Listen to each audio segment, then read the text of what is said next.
Sata kipinää. Sata kipinää. Amorin nolle sä ammuit mun peffaan. Enää halu viedä sua pelkästään leffaan. Rakkauden haukat meille taivaalla kirkuu. Mun päästä putoruit lanteet seksiä tihkuu. Discovery, go at throttle up. Seksiä tihkuu. Saivat mun tuohi sydämään pensalla kastoin sen. Sä lykiroit hahtaa tervas kantona tuhkas palaa. Kuin sata kipinää.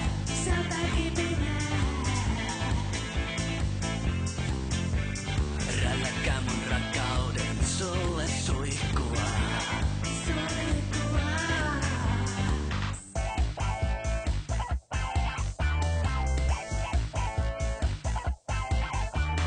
Noniin. Joo. Kaikki mukaan. Discovery, go at throttle up. Paena kun runtataan. Poika sinne pesään kasvamaan. Discovery, go at throttle up. Ja rakkauden maito kermaksi vatkataan. Vatkataan. Sä veit mun tuohi sydämen pensalla kastoin sen. Sä lykiroin hahtaa tervas kantona tuhkas palaa. Kuin sata kipinää.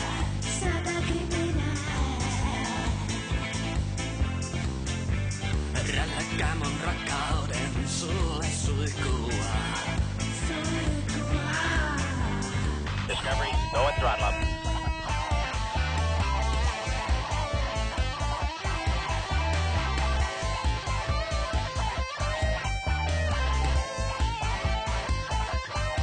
Saivat mun tuohi sydämään pensalla kastoin sen. Sä lykiroit hahtaa tervas kantona tuhkas palaa. Kuin sata kipinää.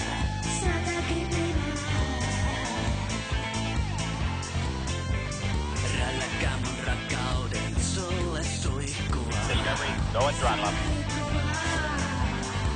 Sata kipinää. Sata kipinää. Sata kipinää. Sata kipinää. All right. All right. Dude, how was that, huh? Not bad. Not a bad Cavs there over on the NSF side of things. Oh, we got a siren. Uh-oh. We got a siren, dudes. Uh-oh. So, if you're here, you're watching the stream, SpaceX actually just tweeted right as I was signing off the NSF cast. They are targeting 7:30. That is about an hour and 15 minutes Discovery, away. go at throttle up. So the timer was adjusted. We're an hour and 17 out here. Their webcast is going to be in Discovery, 30 go minutes at throttle before up. liftoff. We are going to watch the whole thing here. Weather is 70% favorable for the test. All right. Discovery, go at throttle up. Dude, all those subs. Jensen with the 65, Juicebox with 61, Mohawk with a 7. Blackbird had a 36, Diagonalizer had a tier 2 32, Red Baron had a 26, and then Crazy Brandon before that had a 3-monther. Geeson gifted a sub in there to do not gift me subs, and then J Dave had a 22, Pacey before that had a 57. Thank you.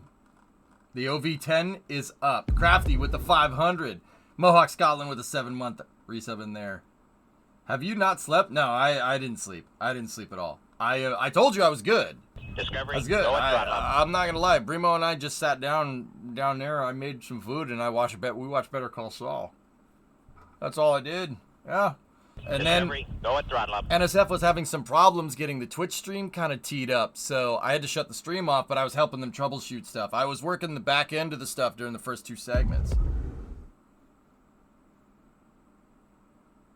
You sound more energetic than earlier. What did you do? Second wind. I got second wind. I was tired. I was tired during that segment with Marcus and Trevor. I was starting to lose. I'm like, oh, you know. Oh boy. How about that chain of like 450 subs? Yeah, Ali went off. Dude, there was like, dude, YouTube chat is nuts. It's nuts over there. Like, I don't mean that in a bad way. It's just an observation. It's absolutely crazy. How you doing? I'm good. I got second wind. Now that we got a confirmation from SpaceX, I was kind of worried there because the vents didn't go on time. The vents were a little bit behind, but you know, they're running 15 minutes behind schedule. So I didn't see the vents go, and I'm sitting here, I'm like, this thing's gonna scrub. I mean, that still is a possibility, but also weather 70% favorable on the day, and they have started tanking. So yeah, Admiral, yeah, right, 40,000 freaking viewers. Yeah, you weren't looking good. I kept sitting there going, like, breathing super deep. If you do a deep breath, it wakes you up. Get more O2 in there, you wake back up. I kept doing that on stream, and whenever Marcus and Trevor were talking, they always 3-boxed us. I'm like, no, 2-box them, because I'm trying to sit here and stay awake, please. But how cool was that? We had Marcus on there, and Scott. Scott was on. Dude, I love talking with Scott. I hope some of you guys got to see that. That was fun. Dude, me and Scott could sit there and nerd out about stuff all day. We talked about cooking a turkey through re-entry. I'm not even kidding. That's what we talked about. Thank you. Reshock, 53 months. Chief had a 65-monther in there. I saw you ask that question. Scott's audio was all over the place. It was fine on the playback here. There must have been... They're trying out something new, Contra. That's why they couldn't restream it on Twitch, which kind of bummed me out. They kept changing things. But, you know, hey, it is what it is. As in Marcus House and Scott Manley. Yeah, Pandarific. I just hosted the 2 hours on NSF back-to-back with Scott and Marcus. It was great. Marcus is a cool dude. We've, like... talked to each other before, but I've never like done anything like that. Marcus is a good dude. Cool dude. Really, really good. Top bloke. Discovery, It's go at Australian, throttle I up. know it's different. Shut up. Well, I'll be dipped. I also got called some colorful names for wearing a cleater hat, but you know, that's good too. You got timed out. You didn't see it in chat. People are nasty over there on that YouTube chat, dude. It's wild. Electron, hey man, 91 months. Coder with the bits, thank you very much. That's what Clevic, that was my question. I go, do you got a barbecue roll it? Scott said, no. Nice to see you in your proper place. YouTube is a little strange, yeah.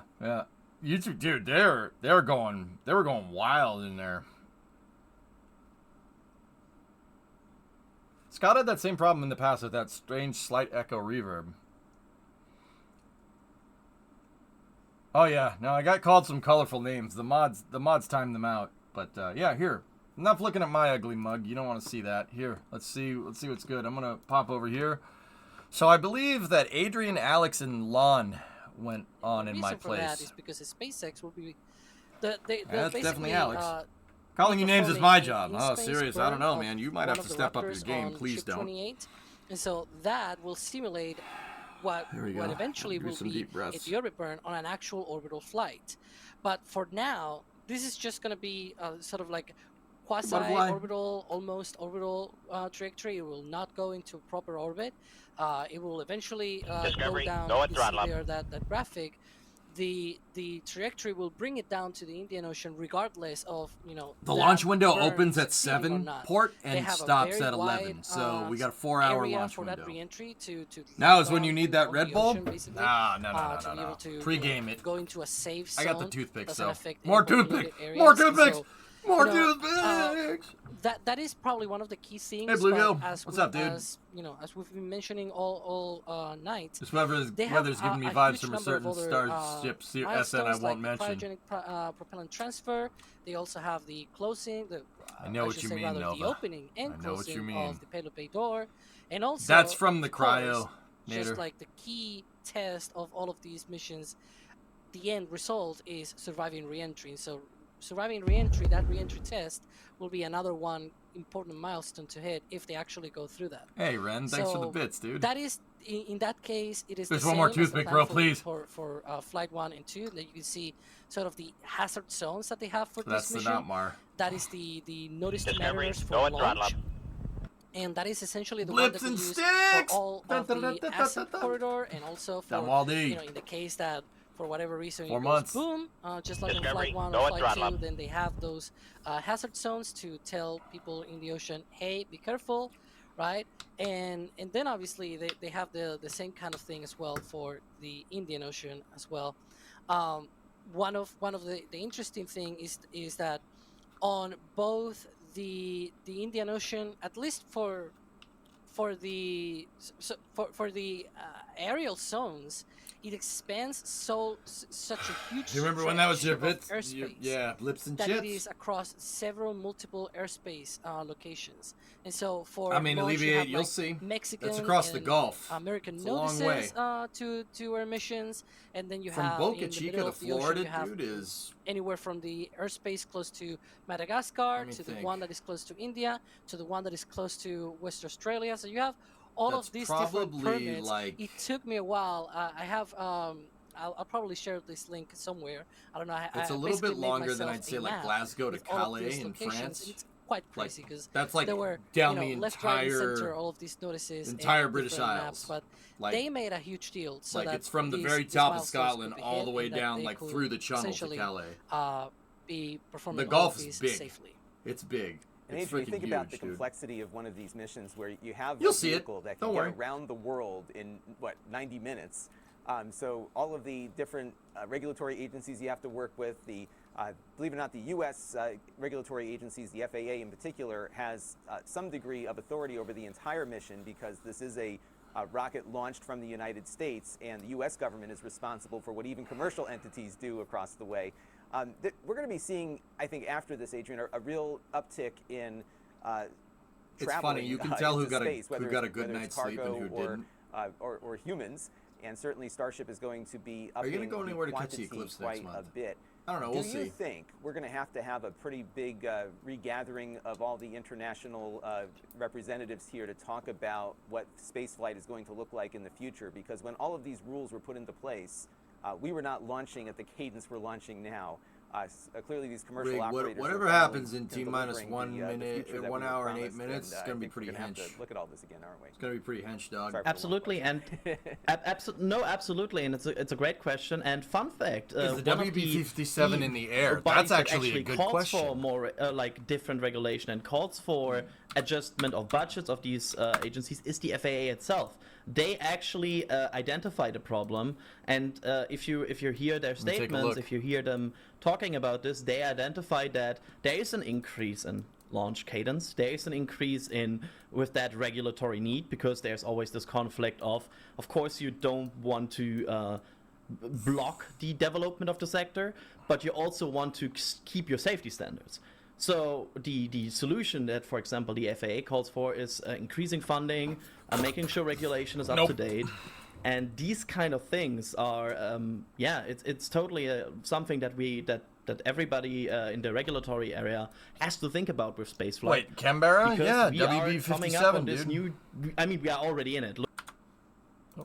Come on back now. Sometimes. And one night in a couple. Yeah. It's crazy. It's really crazy, and it's of course I can understand that, for example, the WB-57 is at Ellington. It's needs right to adjust to that as well because that came kind of over them suddenly. We'll see it when they turn the transponders where on. they're like, oh, by the way, SpaceX that actually should be happening soon. Times a year with I'll keep the ADS-B up, and we'll see. It is going to be an exciting. That's why we're so excited about this, because we're at a point now where you know, What's the space way to is get the going be a propellant in regularly locks in such visited vast place, quantities opposed at to those just being a scales? one-off A lot of event. trucks, But Pogo. up until right now, we're still going to be A lot of trucks. pretty excited Think about these what we're Starship doing in flights. I workers think and a lot of new resources, things but will with happen, fuel. as this program continues to develop. Now, I can assure you there is a rocket on the pad. Yeah, We Geraldo, have yeah, that's about it. maybe 8,000 or 9,000 people in here, more since I started, up to 46,500. So what we're looking at right now is Starship on the pad. So the sun has not risen at Starbase yet in Boca Chica, Texas. We are looking at right now about an hour and 5 minutes until the SpaceX announced liftoff time, which is 7:30 a.m. Central. And I did get a question in here, Alex, from Michael Bertoldi in our chat. I'm going to do my best to try to get as many questions and super chats in here as I can. We're going to be launching right around sunrise or close to it or just after it. Will we see some different things in the atmosphere this time as the rocket gases interact? Why are they not using helicopters to bring it in? Because, I wouldn't want to move cryogenics around in a helo, dude. I guess we'll figure it out, right? Once that the OV-10 rocket is out lifts looking off, for we're gonna boats figure in the that out. range. It's complicated because it is like the new T-Series 8 minutes before sunrise. So as soon as the thing just goes up, it'll probably go into. I don't see into it out sunlight. there. So yeah, it's not something that is easily, I don't know, predictable. And one thing that is predictable is that our friend Das is working his you-know-what off out there in Texas. Das, what's it like on the ground there? All right. Hey! Look at that. Folks, it's tough to see from where I'm at right now. We're all set up. I'm over here at South Padre Island. I'm on the roof of the Margaritaville Resort, South Padre. But I am completely socked in with fog. If you know South Padre Island, there's a hotel here. There's a big structure next to a big building. The condos next to it is called the Sapphire. I can barely see the building that's 100 feet away from me. I cannot see Isla Blanca Park. I can't see any of the parts of the park over there. There were a bunch of police lights blinking, and the complete fog blanket has made it so I can't even see the blinking police lights at Isla Blanca. It's less brought than in a on mile trucks away from me. air gas, Much dude. less, I don't I'm know 7 where those miles air away gas from the trucks launch come pad from. right now. So I am all set up, but I can see the fog going around me right now. It is not a great situation over here at South Padre Island. What did SpaceX just said, what, it's a 70% chance of launch or 70% go or something, but I think it's 0% viewing if it goes at the beginning of the window and you're over here at South Padre Island. That's how it goes. If you're looking for rocket viewing, sometimes you never know what you're going to get. They do have a little bit of a window to work with, so I know if I was SpaceX, I would want some of the visuals happening, and maybe this will burn off. I don't know, but right now it is tough over here. Oh, geez. Let's see. I think we have something else that I can actually talk about, something that's near and dear to my heart. Hopefully we're ready to show this. They'll tell me in my ear if they're ready to show this. But one of the big things that I think that NSF does that's super... I've known Das for about the better part of a decade. That guy's as straight as they come, dude. Like, very straight edged. He does. Yeah, no, he doesn't do that. You don't do that. Now, you boy.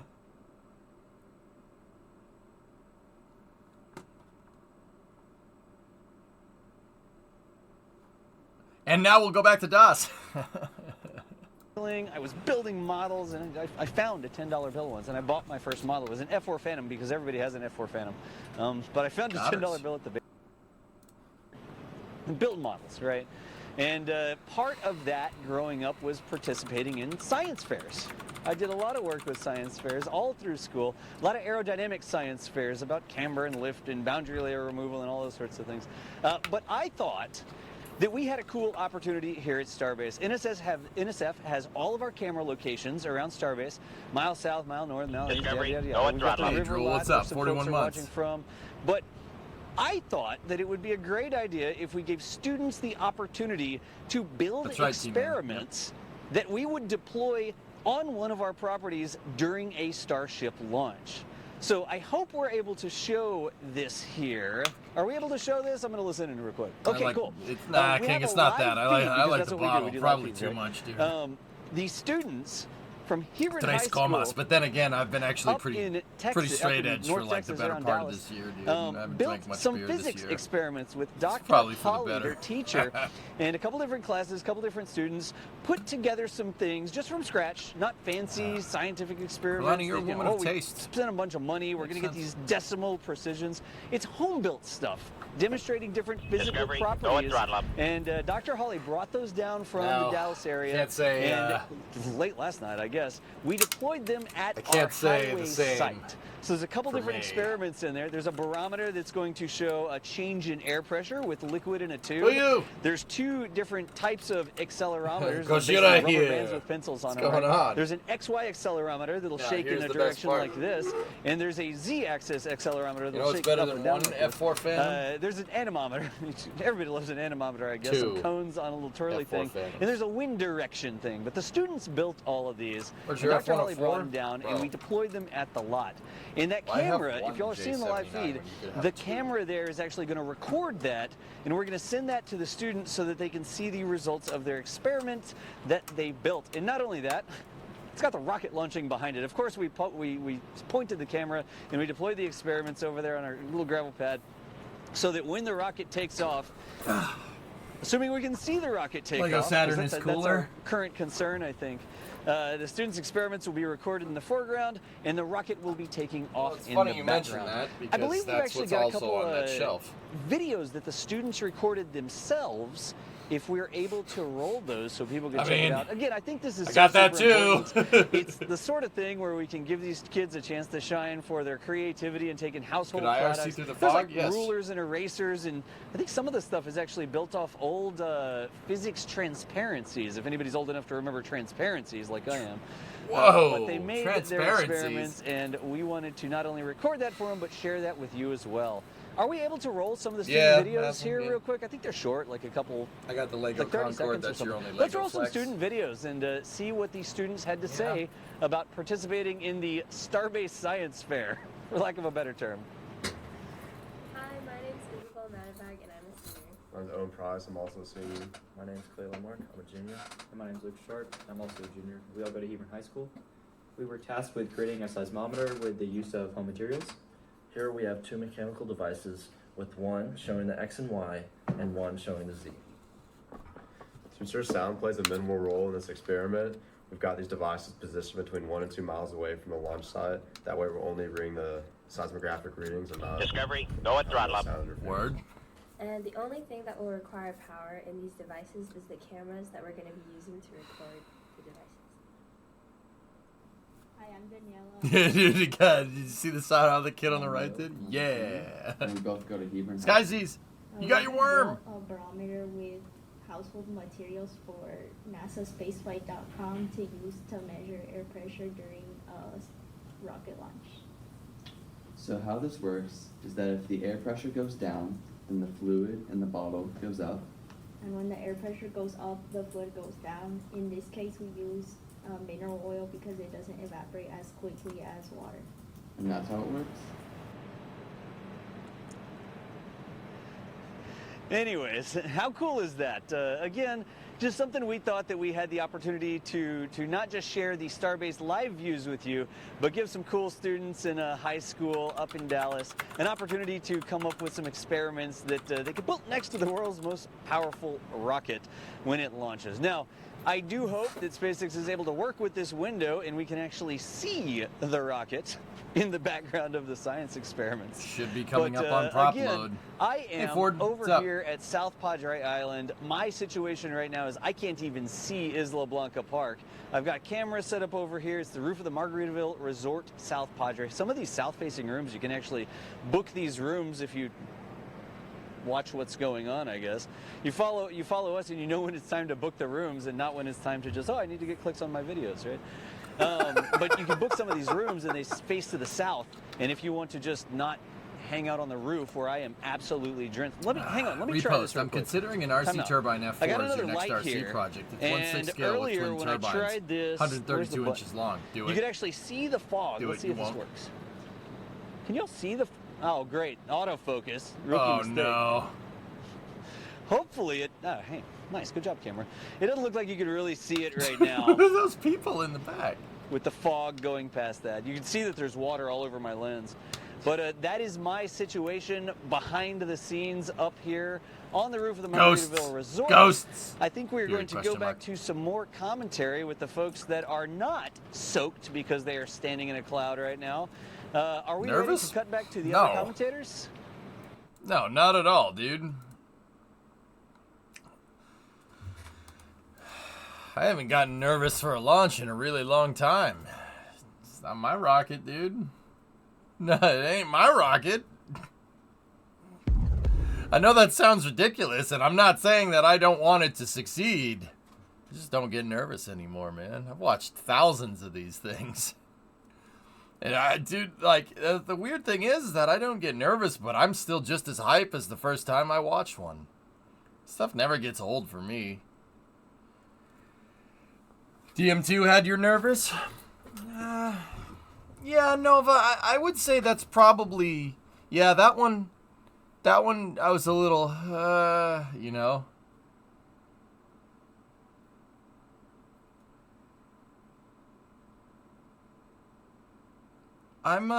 Starship doesn't, no, I'm not nervous.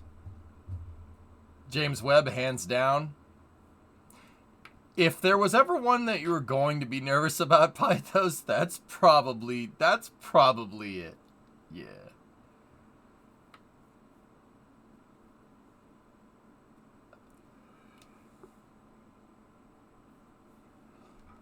How many flights you reckon they need before slapping people on this? Oh. Alleviate, I don't know. I don't know the exact number. I do know that Falcon 9 flew for 10 years before it flew people on it. Just saying.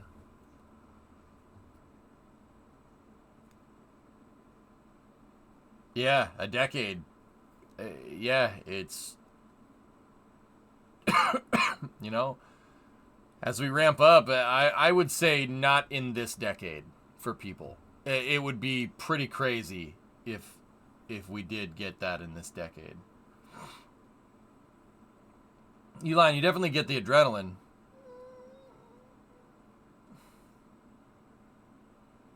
Yeah, like maybe a little, dude, but I'm good.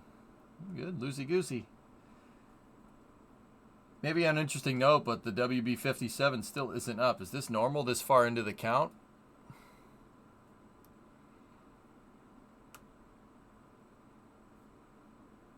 Oh, hold on. Let me check ADSB. What's up there? Yeah, it should be. Well,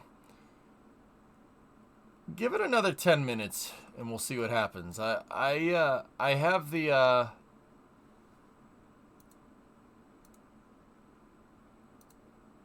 have the ADSB up. We'll see.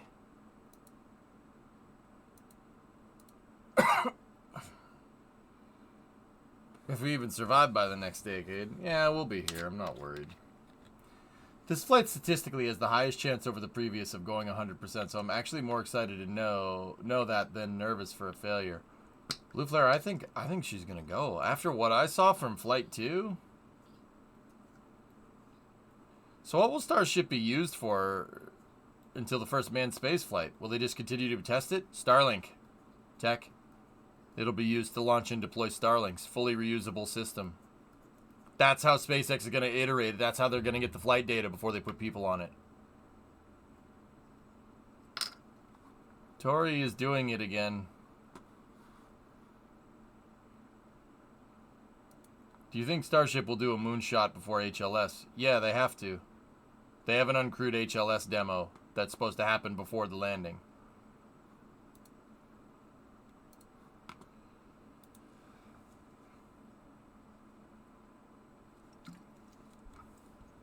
Yeah, Bandit, that's true, but they do have it booked from what I understand. Speaking from personal knowledge, there's a ton of commercial entities watching Starship for stuff. Dude, we talked about that on the stream. Starship can make a really good on-orbit laboratory because it can stay up there for a long duration of time if it needs to, at least for the plan. At least in its initial plan, like...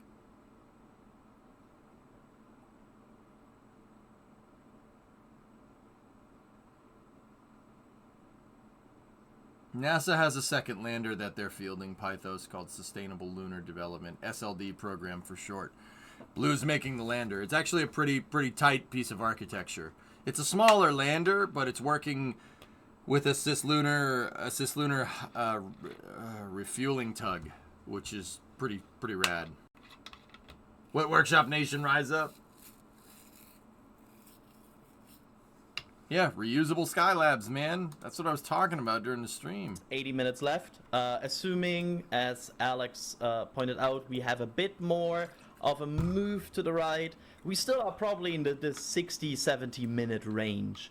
And I wonder if we are at this point in a situation where SpaceX basically goes from like quarter hour or half hour to half hour and just looks at certain weather parameters, for example upper level winds, and just looks, is it better there, and then here, let me go see if it's light out here, guys. Once you get into propellant loading, I'm not sure if they can hold forever, because, well, you have a boil off, you have situations then that might prevent that.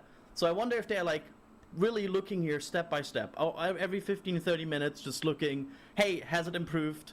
Are we fine? Do we want to go? And once they commit, they probably commit with a certain range. They are probably then locked in. But again, probably at this point still 70-80 minutes of window left here.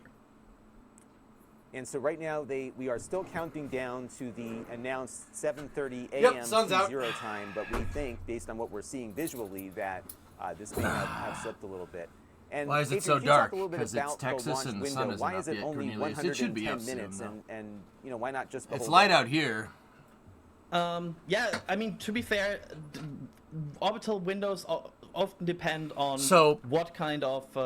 Guys, don't worry about the fog. When the sun comes up, all this fog, all this condensation in the atmosphere, when the sun comes up, it'll evaporate all of it, and it should clear up by the time we go to launch. But here, I'm going to turn Adrian, Lon, and Alex back on here for a second, and I am going to just get some breakfast here. It's going to be good.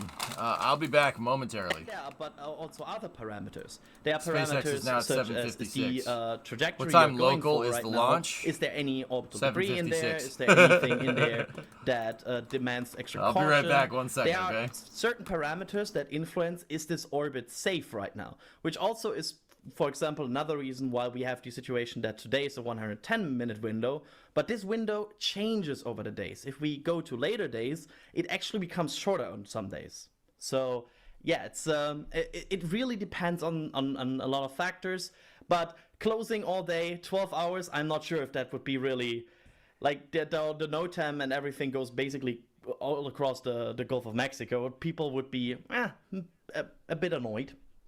Right, and they got to shut down the road that kind of leads through that area. We have a member of our team, Boca Chica, Mary, I believe her name is. She's down in Boca Chica, where she actually gets evacuated from her home and has to leave until all is clear. So there's a lot of people that are inconvenienced by a large rocket firing off not far from where they are, or coming down into the ocean close to where they are.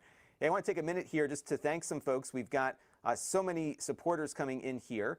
Good Day Sir contributed 20 Red Team memberships, and we also had a tip a little bit earlier of $250 from Jerwa. So I want to thank both of you for your generous contributions here to the effort. This is a very big team effort that spans continents, and every bit of support is helpful. And what I'm doing here as we're going is trying to get as many of these acknowledgments up as we can as the coverage of the third flight of the fully stacked Starship is underway here. We are looking right now at about 47 minutes before the announced launch time from SpaceX, but we do believe at this point that things are slipping a little bit, but we still have a good amount of margin.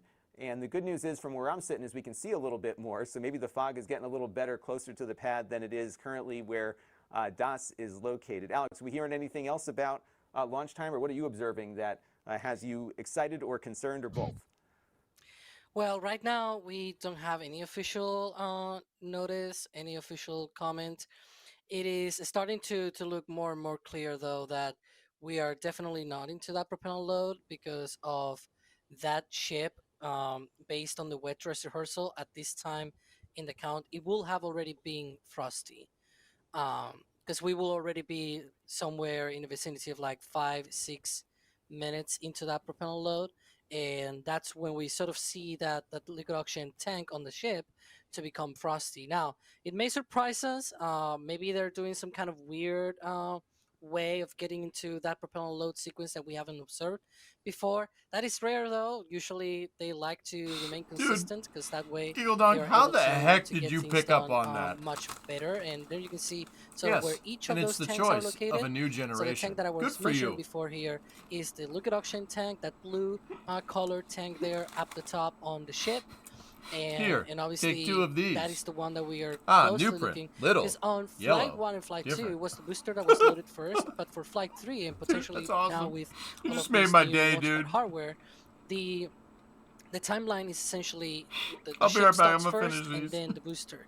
And of all of the four main tanks that you see there outlined, the first one to get frosty is the liquid oxygen tank on the ship. Again, they could surprise us, right? We usually tend to have these um, sort of vents and other kinds of signs that allows us to be able to know whether they are proceeding on time or not. It is also true that we had fog, very dense fog, very recently. Now it seems like it has cleared out, so it could be that also being a bit of a trick. But as you can see, it's still T minus 45 minutes, approaching essentially 8 minutes since the propellant load on the ship should have started, and yet no frost. Um, Also, at the same time, we should have entered the what we call the waterfall mode on the OLM vent. That is basically when the OLM vent just becomes so active that it just looks like a waterfall coming out from the OLM. And that is because when it comes into that point into the countdown, it basically signifies that we are approaching the end of that vent. And that the end of that vent means that the booster liquid oxygen load has started. That should begin in about 2 minutes from now, and yet that oil vent is not. It hasn't grown to that sort of activity that we should see by now. So all indicators currently point to that, and it will be great if SpaceX could give us some kind of update where they are, what is their concerns. Sometimes I wish I could be a fly in that flight control room, try to know what they're sort of looking at here, because they said 70% favorable weather, right? But there might be other things, say hardware, software, you name it, and so we'll see. Yeah, we'll keep watch on here. And also our back channel here, it looks like, Adrian, we've got some weather updates from our NSF meteorologist. What do we got? Yeah, absolutely. So Adam was so kind to update us about this fog. And first of the situation there is that this is the marine fog that he mentioned on previous briefings. And there's only a small chance, actually, that this will clear until 7:30. So going too deeper into the window might be good news for us. I'm just saying, like, there's always a good news about this. And also another update from Adam that he just gave is that there are multiple weather balloons in the air right now around the Brownsville area, collecting more data. So it seems they are really trying to get data in right now and trying to understand the situation if they can go for it. And Adrian, those balloons are really there to measure the weather at the upper levels of the atmosphere. So we have almost two weather factors we have to deal with here. The weather that we all experience on the ground, the fog, the winds on the ground, but also what is up much higher. And what are some of the things that they're looking for in the upper level atmosphere, Adrian, that those balloons are measuring? Yeah, mostly it's the upper level winds and wind shear. So, of course, the higher you go in the atmosphere, there tends to be an increase in wind shear. And there are limits there. And there's actually, based on every prediction we have seen so far, there's a high amount of wind shear in these upper levels. And, of course, a rocket, yes, is decently stable, but there is a limit where a wind shear could start to push your rocket into a tumble. You don't want that. That's a bad thing. So that's why they really look at these upper level wind shears, get an understanding with these weather balloons, and then get a better understanding and go, hopefully. All right. Well, we have a few minutes here as we're waiting for a rocket to get frosty. It's going to basically act like a soda can once that cold fuel goes in. So we will have some good visual indicators in addition to some SpaceX-generated fog to know when that is happening. And while we're waiting, I thought we would acknowledge so many super chats and memberships that have come in. I'm going to do my best here to try to acknowledge as many as we can. Brian Barnett with a $10 super chat.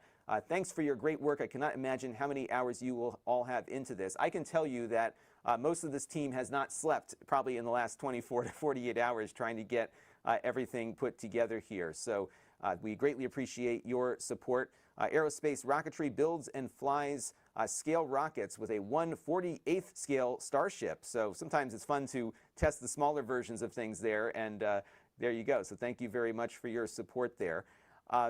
Here's a question from Rodin Armandio. Maybe we can answer this one really quick. Do we think SpaceX will use Starship for ISS missions? I would imagine probably not initially, but it's possible.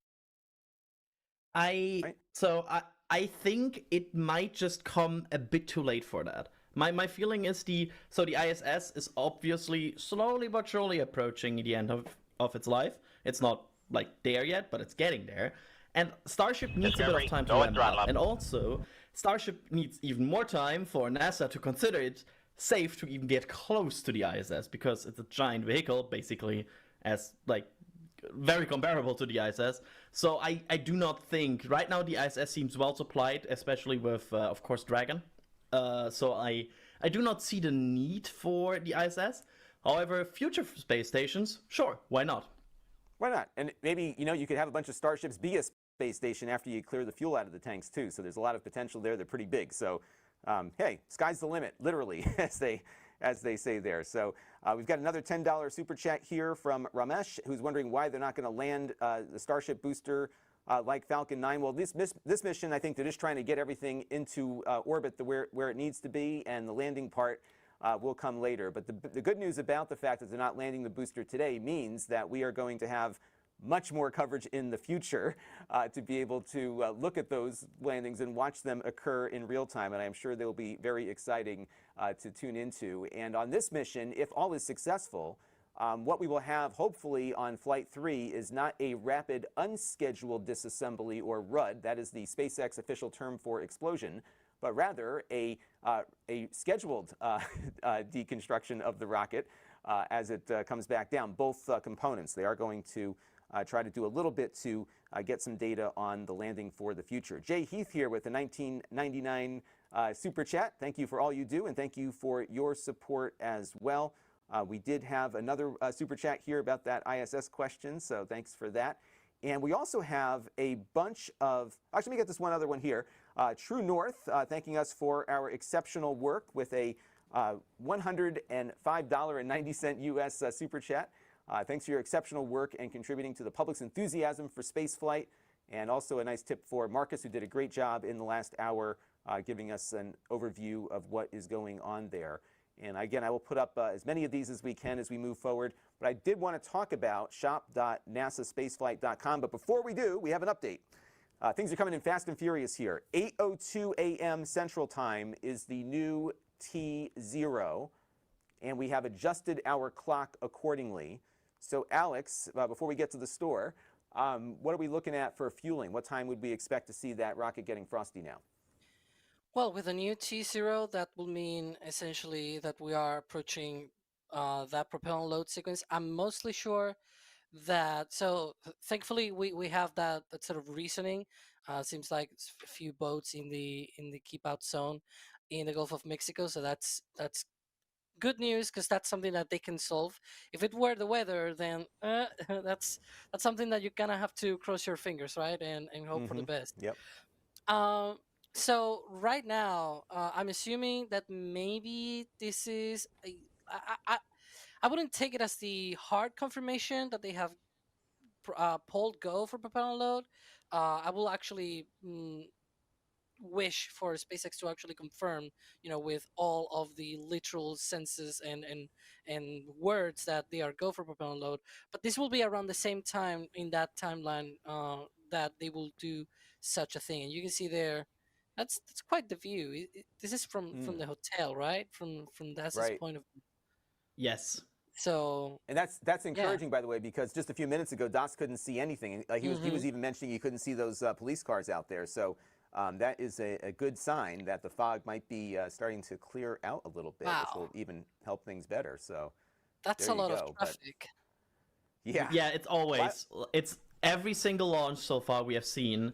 That's why we always say, if you want to go to the public viewing spots, go early. Like, people will start to queue up early. And yeah, so we might just get, I'm not saying we are there yet, but based on the continuous improvement here of the condition, maybe we are getting this Starship miracle where just as they are getting ready, we are also getting the views ready. Who knows? And I would imagine SpaceX wants to get this thing off the ground today as much as we want to see it get off the ground. And you're looking at Starship here with a new T0 time about 1 hour and 7 minutes from now. So we will keep an eye on things. And what we're waiting on next is confirmation that we have started fueling the rocket. So the way we'll know that is, one, we'll probably hear an announcement from SpaceX, but also the outside of that rocket is going to get pretty frosty, especially given how humid it is today. So we'll expect to see some very clear visuals of what's going on. But we're very excited here because we can actually see the rocket now. For most of our coverage, it's been covered in fog. So good signs here that the... Go ahead, Galax. I was just going to mention that from this camera, is it me, or you can see some twilight already? It kind of looks like it. So that's interesting. And I will point out, just before you continue, there's there we go. See, some sunlight. Yep. The sun will rise.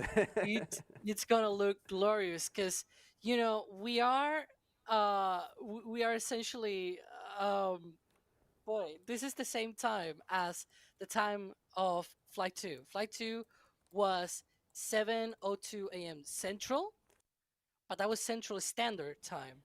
Right. So with Central Daylight Time, 8:02 a.m. is the same time in UTC. So basically, if you use UTC for example, in my spreadsheets, I always use UTC precisely for this matter because of these sort of time changes and things like that.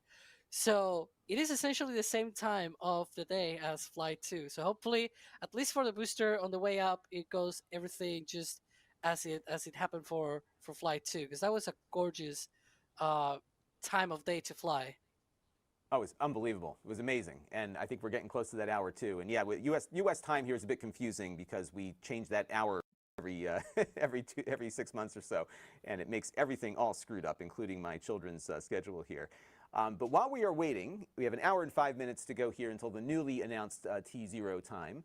I wanted to let you know about the NASA Spaceflight store that you can go to at shop.nasaspaceflight.com.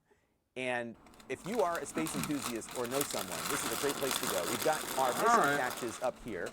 We make a high-resolution embroidery mission patch for every one of these missions, and you can find them all over there at shop.nasaspaceflight.com. If you have a spacesuit, they look great with your spacesuit, but you don't need a spacesuit to have an awesome patch, because you can also put it on a mug, put it on a water bottle, all sorts of great ideas here for showing your support of spaceflight. We've got hoodies, we've got the shirts that I'm wearing here, all sorts of great stuff that you can get to kind of express to the world your love of spaceflight. And all this stuff is very high quality and delivered to you promptly after payment. We also have some great photography from our all right, guys, so the launch is, because in addition to the writers, the videographers, the talking heads for about here, 8 o'clock. We are also very blessed to have some very talented photographers on the team. And I know with Flight 2, we had metal prints available just minutes after launch that you could get over at shop.nasaspaceflight.com. Go at throttle up. And when you check out, you have the opportunity also to leave a message, which you might be able to see on screen, Duna, like 95 month this message here that resub. came Thank in you. from an anonymous Nice buyer. hat. And of course, you'll see those things flashing up Wasn't on an screen accident. here every time somebody picks up something. A couple more super chats here. Oscar Siegel, $20 The super chat. Thank you excessively very much hench for bag of your snacks support. was quite good. We have a $10 super Porter. chat here from Riven, wishing us good luck today. I'm feeling like pretty confident here. We're getting closer to. It would be 8 o'clock Central. We've got the weather King Crab, so clearing. 9 We've o'clock got, for us. the sun coming up. I think we're going to be in good shape here. Bob Wax gifted 10 Red Team memberships to other viewers today, so thank you very much for that. And we'll keep going with some of these Discovery, technologies. Hey, Nader with the 5 subs. Thank you very I much. think we should recap here because I think we've got Yep, about sun's starting to 20,000 come more up, people Alex. than we did just a The few sun's already minutes up here ago. where I'm at. Like, so what we are it is doing right full now is daylight out. anxiously awaiting Discovery, the go at throttle launch of Starship for the 3rd time. Where we are at right now is we're just over an hour from the T0 time that was just newly announced from go at SpaceX. throttle I up. believe we had some ships in the way, some boats that have to get moved, and I think now that they are on What did you track think of there, we Dune should Part start 2? seeing fueling a movie. very Go at shortly. throttle up. So stay tuned, everybody, because I think things are looking better on the weather front. We know that our cameras are not as fogged up as they were earlier. And There you go. Hey, Gold, I think I saw you over in the YouTube chat, dude. It's just I can't keep up with the chat over there when somebody else is talking, you know? The fueling It's hard to do itself, that. it It's is hard to still share pretty the humid over air, there, and you know, and keep up with fuel is chat at very the same cold, time. So just like a soda can on a hot summer day, you will see a lot of condensation and frost building up on that rocket. CJ3. And one thing we haven't talked too much about, Adrian, is the mission itself. So we are launching at the T0 point. How long is this 525B mission going to citation, last November from start to 298 CJ. That's not a NASA plane. So, if you go all the way from start to finish, according to the SpaceX timeline, that would be 1 hour, 4 minutes, and 39 seconds. You just want to say hi over there? Oh, right the on. Ocean impact, or as SpaceX also calls it, an exciting landing. That's the full timeline here. Of course, and that's something that SpaceX adds to their timeline, everything on this timeline is a bit in the air. I mean, you can always have like a Raptor performing a bit different. You can always have a flight trajectory change. Happy Pi Day. There you go. In-space burn could fail, and they could not maybe change their trajectory. There's always changes to this timeline. So we will have to exactly wait and see, but we are roughly looking at about a bit over an hour for this whole mission. And of course, in this mission, they will demonstrate or will at least attempt to demonstrate the opening and closing of their payload door, the PES dispenser, basically, dispenser door. Hey, and they will also try to demonstrate a propellant transfer demo, most likely between headed tank and main tank, because that's the tanks they have. And they will also, of course, try this in-space Raptor burn. So we will have multiple milestones here. We hope that we get in the flight good updates from SpaceX about their milestone, but that's our mission goals. And of course, at the end, re-entry. Test the heat shield. Make sure, is it working? Did they do their homework? What are the chances? Today is the day that SpaceX was founded. And I bet SpaceX wants some data on that. Yeah, Alex, let's talk about the heat shield for a minute, because in some ways this is similar to our beloved space shuttle in that it has tiles on one side of Starship to protect it from the hot plasma it experiences on re-entry, but those tiles have to stay on. And just like the space shuttle, some of the earlier launches of Starship, I haven't seen anything regarding that, like they used to in the good old days. So what do you think SpaceX is doing? It looks like the on this OV-10 flight is doing to range prevent that? stuff. I'm sure they have taken a lot of the data that they saw from those Hey, tiles Jackal, popping off what's last up, dude? time to improve this time. Good But fella, that's a really 24 critical months, part 2 of years. this system, and it looks like that's another challenging point for them. Yeah, this time It is around, a at least well-rounded they tested day. those heat shield tiles much better. They basically went out to the ship actually twice. I believe the first time it was around January timeframe, and then again a few days before launch. They went out with suction cups I've been and up for essentially 21 hours straight. tested the tiles and removed those that didn't pass I've been the streaming test, for replaced them by cumulatively newer and better with ones. that hour break that essentially, I took about, you know, when we saw the second flight of Starship, a lot of tiles dropped. How come Starship's in its boosters don't do the tiles precision were landing not, like the Falcon 9? Good to These go. are early But test it was flights also and because such. Ship They will in the 25 didn't future. go through all of this. In fact, right? see This that testing bar that's is going precisely, across the screen to up there? ensure That thing is going to catch none them. of those tiles falling off. They find out about them before the flight rather than after, as Adrian was putting on that video earlier on the stream about the changes to vehicles. It's not a literal change in the vehicle. It's more like how they treat the 36-hour vehicle, stream, 24, right? 25, where I'm going until the end of the launch window at 11. At that point, I will have been streaming for. In the past 24, I will have been streaming for 23. Obviously, in the first flight, they did not get 33 engines, and they didn't. That's pretty good for booster, old man, as my wife freaking says. My wife doesn't even talk to me. The ship went almost like by 1 minute on BitConnect. so, Whoa! Now they really want to get that into place, right? So hopefully we'll see that reentry happening today. What's up? We have another T0 change. We have gone up now 8 minutes to 8:10 a.m. Central Time. This is from SpaceX. And they said they needed a few more minutes to get the boats time to clear out of the area. Those pesky boats are always in the wrong place, and they are being moved at this moment. And yeah, you don't want to be underneath what is coming down on you here, because you're either going to get the entire booster coming into that area or many pieces of it, and you don't want to be under that. I can just tell you from, not from experience, but just from common sense. So they are going to clear those boats out. Hopefully it doesn't impact things. I remember my first space launch that I attended was STS-133, and there was a boat in that exclusion zone that almost held up the entire mission and almost cost me a whole nother 2 nights in a hotel, but thankfully they got him out of the way quick enough. So quick update here. Go ahead. Just a quick add, also range violations on Boca Chica have a history. There were also some of the early hops which had some range violation problems. So this is kind of this is not the first time we are in this situation, and I like that the jumps are getting smaller. We are no longer jumping 30 minutes. We just jump 8.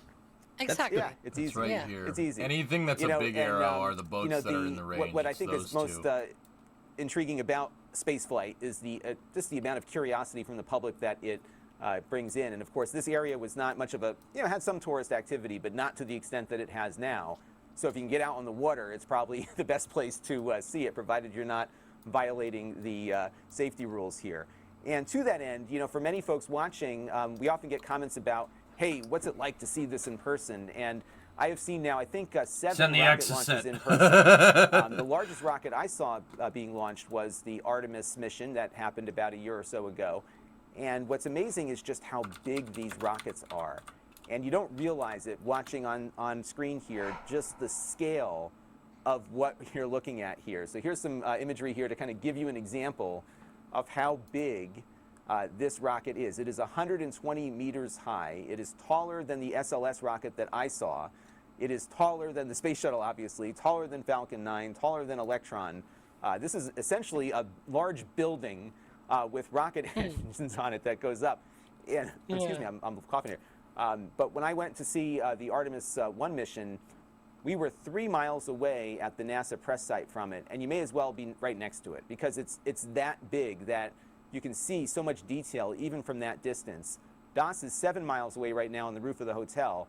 I would imagine that what he's seeing is very similar to the kinds of things that I saw with SLS. So even if you're not right on top of it, how tall is and you the can't stand for again? safety reasons be right on top of it, these rockets are toothpick enormous, and the ground cavitated, systems too are just as complicated. Why do Here's a they good example. Statue of Liberty, Electron dirty Big like Ben, that? Why do they do Electron dirty Pyramid like that? of Giza, all of them not as tall as yeah, 8:10. Here. So we're about an hour and 4 minutes. Alex, can we talk about the ground systems that go into this? Because the rocket is one thing, but it can't launch without ground systems. And as we saw with SpaceX, there was a lot of issues with the ground systems on Starship. I wonder if, oh boy, now we're putting the graphics. I was actually gonna because I had something in my mind here. I think those tanks we showed Electron rocket on that overlay, comparing Starship to other rockets. I believe those tanks are actually larger than Electron, at least taller than Electron. Obviously, they're way wider. They're 12 meters in. At least the shells are 12 meters in diameter, and then you can see. So the water is used for the pressurization system. Of that water is not the one for the deluge system, by the way, but it is used for what we call basically the detonation suppression system. Essentially, at T-minus 30 seconds, there's this mist of nitrogen with water that is sprayed underneath of the engines. It sort of works very similar to the to essentially how on the SLS or on the shuttle you had those sparks underneath of the engines. So that is basically what it does. It just tries to burn, in the case of the sparks, they burn off the remaining hydrogen underneath of the engines. In the case of that detonation suppression system, what it does is it essentially displaces the remaining methane underneath of the engines. But another thing, as you can see there, those are the actual water tanks and the gaseous nitrogen that is used for the water that system. time's 154 channel so that was points. sort What of a steal. the water that was used on this system. There you can see how it more or less will look like at the time of activation. There will be some pressure relief valves there. The water will come out and swoosh there, as you can see. 95 did the ad thing. All right, roll for initiative, fool. Terra rolled 11, and I'm going to roll a 13. Hey, all right, even better. You lose. Right, that detonation suppression system is very important. They found out that the hard way, I guess, with Booster 7, when it conducted a spin prime test, there was a lot of residual gases, methane in the air, and it detonated essentially. So that is why that system is in place. It disperses the methane in the air, and there you can see quite a wide angle view. I wonder what will happen now here with the overlays. Important messages in Discord. What do you want? It's a skyscraper-sized rocket, but there are much larger buildings, as you can see there. Yesterday, we had earlier the scale of the I don't hate that idea predominantly. We gotta file that in our ideas. I saw the other day that disrupt a lot of people things, compared these rockets to, you okay? to the Statue I'm of fine. Liberty, and what I found out is actually the Statue of Liberty is just too small. I am gonna actually get up and walk around here for a second. Oh boy, buildings! Excuse me. It's too late already here. We've been live for quite a while. We've been going for a while here. There you can see. It's because I'm already like looking at all the things here, but definitely the lots of more taller buildings there. Thanks, Ryan, for those overlays. By the way. No, Blackbird, I'll be alright. I believe we have tower vent. I think I see a tower vent. Oh, look at that! Oh yeah. So we are now just under an hour, and it appears as though fueling is underway. Adrian? Not yet. Not yet. Okay. But the tower vents basically is the chill down of the lines that will be used for the fueling. Yeah, buddy. So the fact that it returns here and we see some activity at least on the tower vent, cost? Oh, about $350. That's a good sign. That's a really good sign, and that's what we want to see, because change at this point means they are progressing, because we know they are holding, right? So every single change is at least partial progression. Of course, they could still be holding again, but I like this. I like signs that are pointing in a good direction. Right, and what's great about this is that we can actually see stuff now. So if you've been watching for a few hours, God dang Loch Ness monster! Now you couldn't see anything. So the fact that we can see the rocket at all is very helpful on the weather side, because we know that SpaceX would prefer to watch their rocket go off as opposed to just trusting on the data alone. So here what you got is a close-up view of that launch tower. We have a lot of chilled fuel that hasn't yet been loaded in, but you do have some condensation developing from that. And what we're looking for really is the start of fueling. Shannon, I have not slept and I know, Alex, yesterday. we talked briefly about the new fueling process here, but this fueling process is different. I did end up taking a break, so I guess, I don't know, count that. So this time around, I took about an hour break. It starts first with the ship. I wanted to use that hour to play work. So the booster will start actually about 10 minutes after the ship. The ship is supposed to begin at least at the T-minus 53-minute mark with a liquid oxygen load, and then at 51 minutes, that'll be the methane load onto the ship. Now, these workers after the numbers launch are also sometimes subject to change.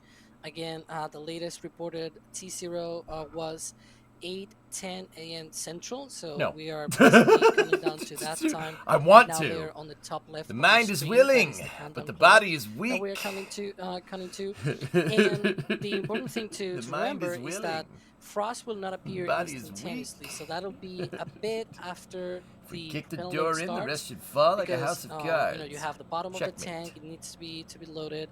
You have to buy snow and things like that. It is not no more snow.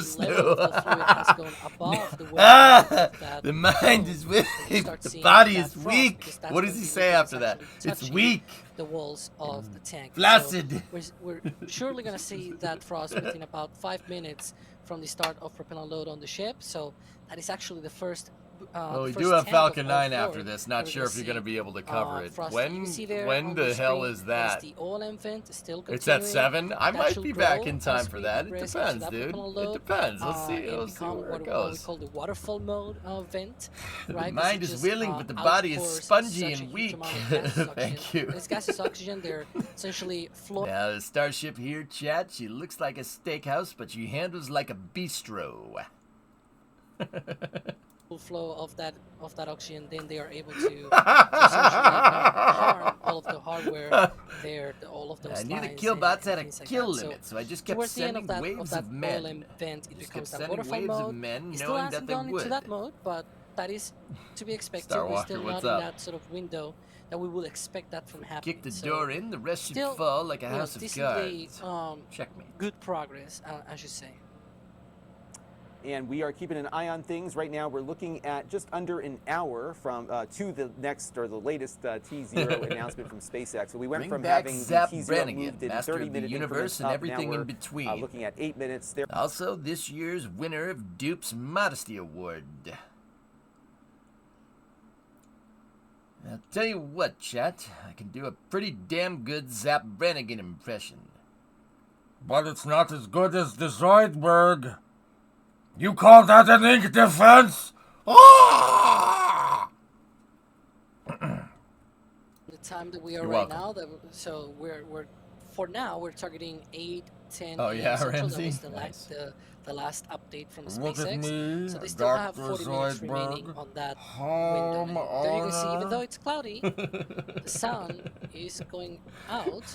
We have more. Good and more news, visibility everyone! of the It rocket. looks Hopefully like when we the look sun for is clouds, coming up! I'm kind of worried about those, to be Yeah, fair. yeah.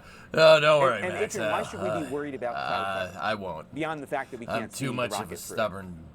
Well, cloud cover can, depending on what kind of clouds, can actually be to a do that. violation for a rocket launch. It always depends on the exact size of the cloud, the exact. Quit dying, you like cowards! What the cloud is actually, what kind of cloud it actually is. But depending on cloud cover, that's a violation of launch criteria and means that could scrap a launch. It depends a bit on the rocket. There are some rockets that Soyuz is very famous for not really caring that much, but there are definitely some criteria here that could abort it. Oh, and of course, damn. there's the other part Yeah, I here. knew that We the want to kill see bots this had a launch. kill limit, And so I just if kept there's a cloud sending cover, waves of that men. means, well, at some point Hello, we cannot look it is through me, clouds anymore. Zoidberg. So Act we of casual, course want this cloud human. cover to go away so we can see the launch a bit longer. Oh, yeah, Yes, Cherokee, that yeah. is something we definitely want to beat see. I Minnesota watched Fats the right last now. 3 space shuttle Okay, flights right. in person, and 2 of them were launched into clouds. and Great, had now I have all to of watch maybe 5 Futurama after I'm done with this. Thank you. Oh, you're welcome, my friend. was it. So we are keeping an eye on fueling, which is the next big milestone here. Yes, that's right, we are still Mr. counting down Long. to We about are keeping 53 an eye on the minutes or fueling. so. You can tell that is releasing a lot out of its gefilte. From some of the milestones of this mission, Dude, specifically, what's the going to comm happen? skipped for a second there, and I'm like, oh no, I don't know if he can hear me or not. At the bottom, nothing thrown away. However, we're not ready for that yet. So what's going to happen with this Stimpy, stack in a few? Starship needs to launch, you It's less fool! than Yeah, so will you they are fill not up there my yet tanks, with the Ren? reusability. Oh, They're sure getting thing, there, but pal. not there yet. So for the booster will Lock load should be basically starting now. Hell emulate yeah. a landing maneuver kind of. I It was will born try to perform a boost back burn. It will it. not actually perform an entry burn because Super Heavy doesn't do that. But it Today will is also the day perform that then a Mr. landing Krabs like fries. I kind of want to call it almost braking burn instead of landing burn because it's not really landing. And then it will yes. perform a soft water Clouds. splashdown. The reason, of course, for that is that we, by the way, see some sky, some sun there. That's good. It's a That's from the great view of the view. hotel. Yep, that's March amazing. 14th. That's a direction it will fly, by the way. So overall, we hell you wanna messaging like me, man? apparently SpaceX kind of wants to demonstrate at least the landing maneuver without risking their hardware yet. So they will Are you guys just saying impressions you want me to do while we wait tentatively here, while NASA spaceflight actually contributes, you know, some useful information? Hey, baby.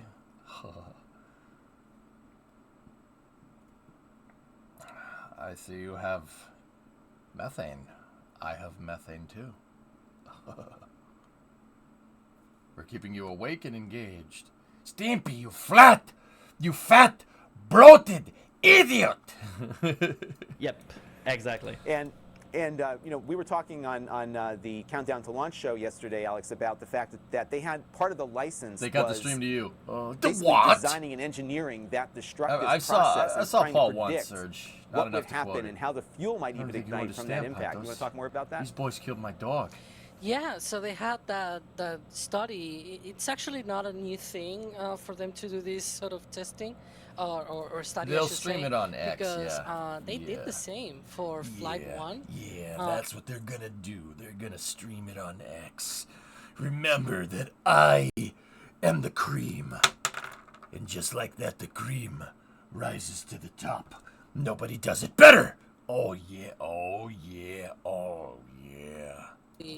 Looking through the documentation, they sort of made that decision to do the study. Yeah, I'm kind of in a position I don't really want to be in, but let me point. It was quite a fast turnaround there of the paperwork, considering, you know, everyone always complains that the government is slow, but you Too know, bad by SpaceX the won't be standards of the circularizing on government, Pi I should say, Day. right? That was quite a fast turnaround of, you know, a month and a half to be able to complete. I still can't believe they downgraded from 4K to whatever X runs at. You know, it is quite interesting that they'll they fix needed it. to do again that study, but Who would steal they 30 had all bag the of previous lunches? data, and now they actually had data from flight tests of, you know, vehicles breaking up and stuff like Someone that. get So this man an Irish helps. coffee. I could It does help, definitely and we use have that some right more now. news from Adam, our weather guy here Adam? at NSF. A new balloon is in the air from SpaceX. I think we have some graphics here. There is the data from the balloon, and we have some See that? interpretation of this data because That's to me it not looks like a good. bunch of lines on a page, but there See is that? data there. So That's data is really showing that not good. there are strong winds aloft. But that's not Actually, much I of a mean, it's problem not the as worst. that See is, that? The more speed vertical shear. this is, the more of The a problem directional it shear is. is what they're looking for, and it doesn't appear as bad as the models showed. And also, more of a delay with the sun coming up could help the fog just a bit. So I think, at least from my interpretation of what I just read, Adrian, it looks like the You're the weather worst. Yeah, is that's moving right. in a positive direction here. Yeah, I think this in combination with the fact that the last few It isn't posts they Starship did on related, X Dak. Why are you didn't talk about bringing the it weather, up? but about this range violation, kind of indicates to me Go that at throttle up. they People are moving into a capable of good good and evil. direction, and The they are sooner you overall understand that, the better. definitely here on track. That being said, we don't like to I'm- talk about the evil. I'm seeing something here. I you're wonder both if there's looking at the screen, Evil. yeah. What Yo, Point it out, AC Alex. 102. What's good, Yeah, man? so see, We're ready to watch by the this sounding time we rocket should go have off. already It's suborbital after seen all. Frost Am I right? on ship 28. We're seeing that tower vent coming off every now and then. Boy, it seems like it cut off now. Trust everybody, Dak. Just don't trust the devil inside them.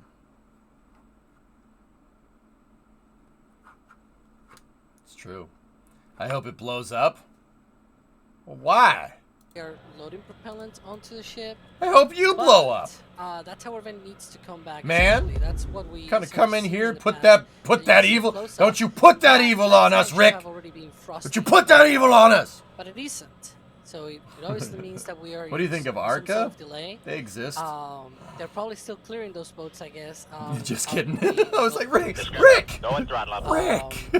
It is not official. That's Zebby, always important 16 to months, reiterate thank you. That it is just based on the things that we have seen in the past, and it doesn't Put look that like evil on me, they are Ricky yet Bobby. On the You were not paralyzed. I'm so paralyzed. The Hey, Wrigley, sort what's of up, dude? thing that we are observing and why Adrian and I Yeah, were currently like, the T0 is set at 10 past the hour. we can see each other's faces, so we both went like, I saw your that's faces how and I said, oh, do you something's want? happening here. yeah, when that tower event Okay, came up, Mouse, you can we go to the are other monitor now. It's like, expecting, nah, I don't basically want before it. that propellant load onto the ship, for It'll that go tower right to to your come up. thighs, and then you'll blow up. Just like I mentioned before, that the oil vent It will becomes go right to your essentially thighs, like a and waterfall then you'll mode. blow up, It looks lads. like a waterfall of gas suction. Another coming up push. from it. A similar thing will happen with the tower as well. It will look very similar to, if you are familiar with. That would be awesome, Streams, Starwalker, but I don't talk think about they're the going to be able to T-minus land 2 3 of minute these event. things, It'll you know what I look mean? pretty much like that, coming out. I got a question. On the SpaceX live stream, there's a live stream with like -1 minute or something. LVRS, if it's not on X, dude, then it's not a SpaceX cast. There's NASA spaceflight here. These are my buddies. It's probably some of the best coverage you're going to see as to what's going on here. But two things. SpaceX won't start their cast until T-minus 30 minutes. And two, it's only going to be on X. That's it. So yeah, just be wary of that, dude. If you see anything SpaceX on YouTube, they stop posting on YouTube. They exclusively stream to X now because Elon. On Twixer, left Twixer. Yeah, Bandit, that seems to be right. See those guys? They're a big fat phony. We should have already seen any sort of frost on that Miss ship, YouTube right? streams, big Because, rip. Yeah, Wong, the don't we liquid all? option load begins at T-minus 53 minutes, and we are T-minus 45 minutes from that latest T0. And just have an update here from SpaceX. The Starship team is go for propellant load, but keeping an eye on winds. Now targeting 8:25 a.m. Central for liftoff. Okay. All right, That so is we're the moving latest from SpaceX. further Back to into the T-minus 1 window. hour. So now we're at an hour, which means that we should start seeing. So we are go for fueling. So we I should am see that now within the 35 next couple years of minutes. old. I am divorced, and I live in a van Yeah, down so by the river. We are kinda now. So they just confirmed an interesting part here. They confirmed they are go for propellant load, which means I am really tired. they should go dudes. for it. And interesting thing is why they might go for it is Go for hamster. the fact that Starship at the end, at the T-minus 40-second hold point, we know they Yeah, can hold, Darius, me too. at least from previous prototypes, roughly 15 minutes. I'll tell you what, boy, I can do a pretty dang good Matt Foley impression. Now, I know what you're wondering, chat. You're wondering, hey, Matt, how do I get back on the right track? Are you behind? I don't know. Are you ahead? No, I'm caught up. Have a bit of wriggle room at the end at this T-minus 40 I'm second. moving in. But that's We're why gonna they're probably bunk going together. for it. We're gonna be buddies. We're gonna be pals. We're gonna be amigos. Now, Here's you. Here's Matt. There's you. Right, There's. so we're trying to fuel. So I guess the plan here now is let's get this thing fueled up. If we can get it off before the end of the window, we're good.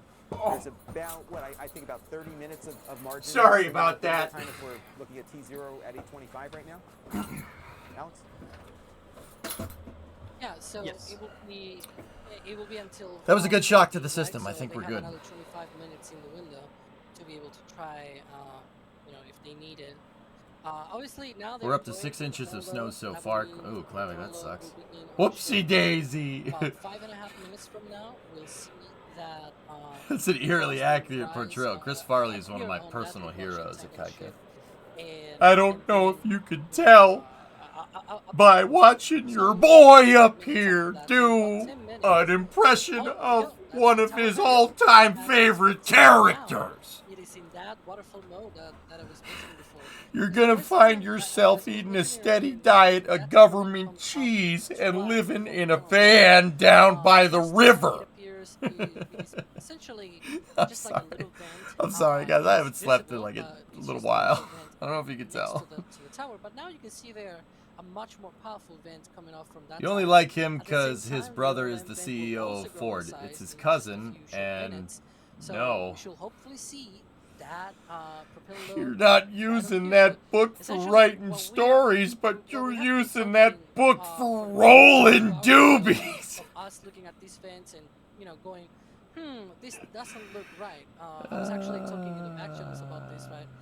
That'd be we nice have if I sort of does, but yeah. predicted that a hold was sort of. You're too tired, process Bandit. Oh, here, yeah. precisely because of our Okay. You're experience too looking at tired. All right, all I of see the how previous it is. testing and seeing that Toothpick all of stat. the He's losing it. different All right. vents and things like that didn't All right. really hold up to the T-series that had been previously announced, and obviously, not to toot our own You guys horns got a- here, but obviously, that is. What, you that mugs is got a quite- light? Quite a thing, at least. I'll I don't know, pat myself in the back or something for that, and also to Adrian and Ryan, whoever, he's also in the back channels, keeping track of all of this as well. Everyone here is trying to, to wonder what is going on, and so far everything is continuing to go nominally and as expected. Great vents Well, one of the there. things No, sir. His dad was the Yeah, former we've owner been at pretty good Callahan here. Auto One of the things Parts. I tell people about NSF is that between the viewers and Oh, the yeah. contributors here, we could probably, if wood. we had the resources, build our own. I don't know if you space guys could tell the program tower with all of vents the going. knowledge that we have here, and Alex and You can tell the tower vent's going because of the way it Greatly is. I don't, appreciate- I think you sell yourself short, sir. You can do it. So. Oh, yeah, Star. The thing is, I think Nice. both Alex and I are also blessed with probably 2 left hands. Bro, what? No way. So there's a good chance that if we try to build something, it will turn out. Let's say something.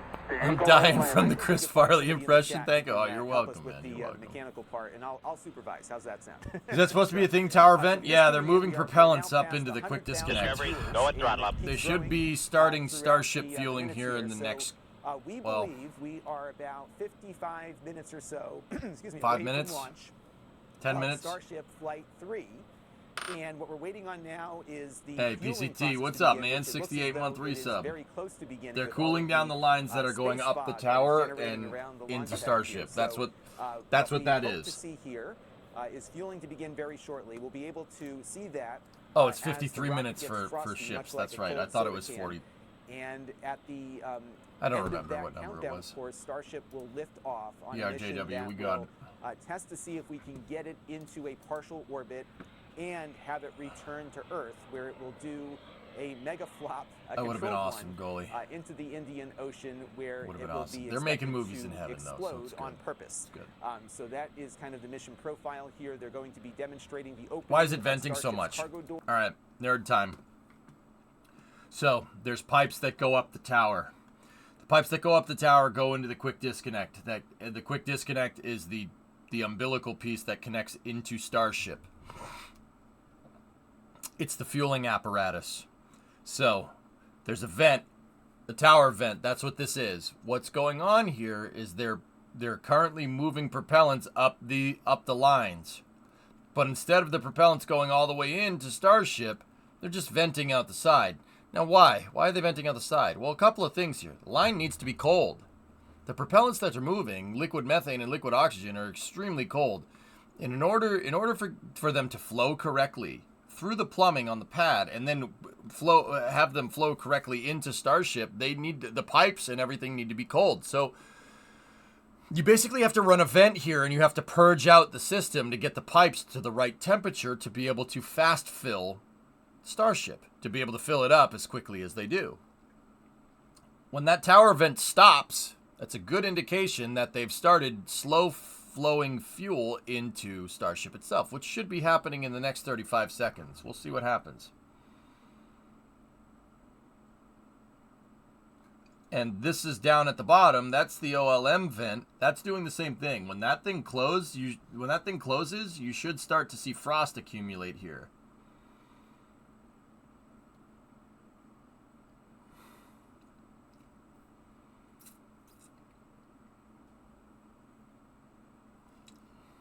So, Yep. and because and I want to make clear to the audience why we're speculating is because we don't have a feed from SpaceX as to what's going on behind the scenes. And what we're looking at here are NSF's own cameras that are situated throughout the entire area of Starbase. So this here. vent won't close for a And, little while. we're able to It's see the what's tower vent happening that's so gonna that we can close. report to you what's going on. And what we've been finding is that Alex and Adrian here have been predicting slips in the What is the launch. OLM?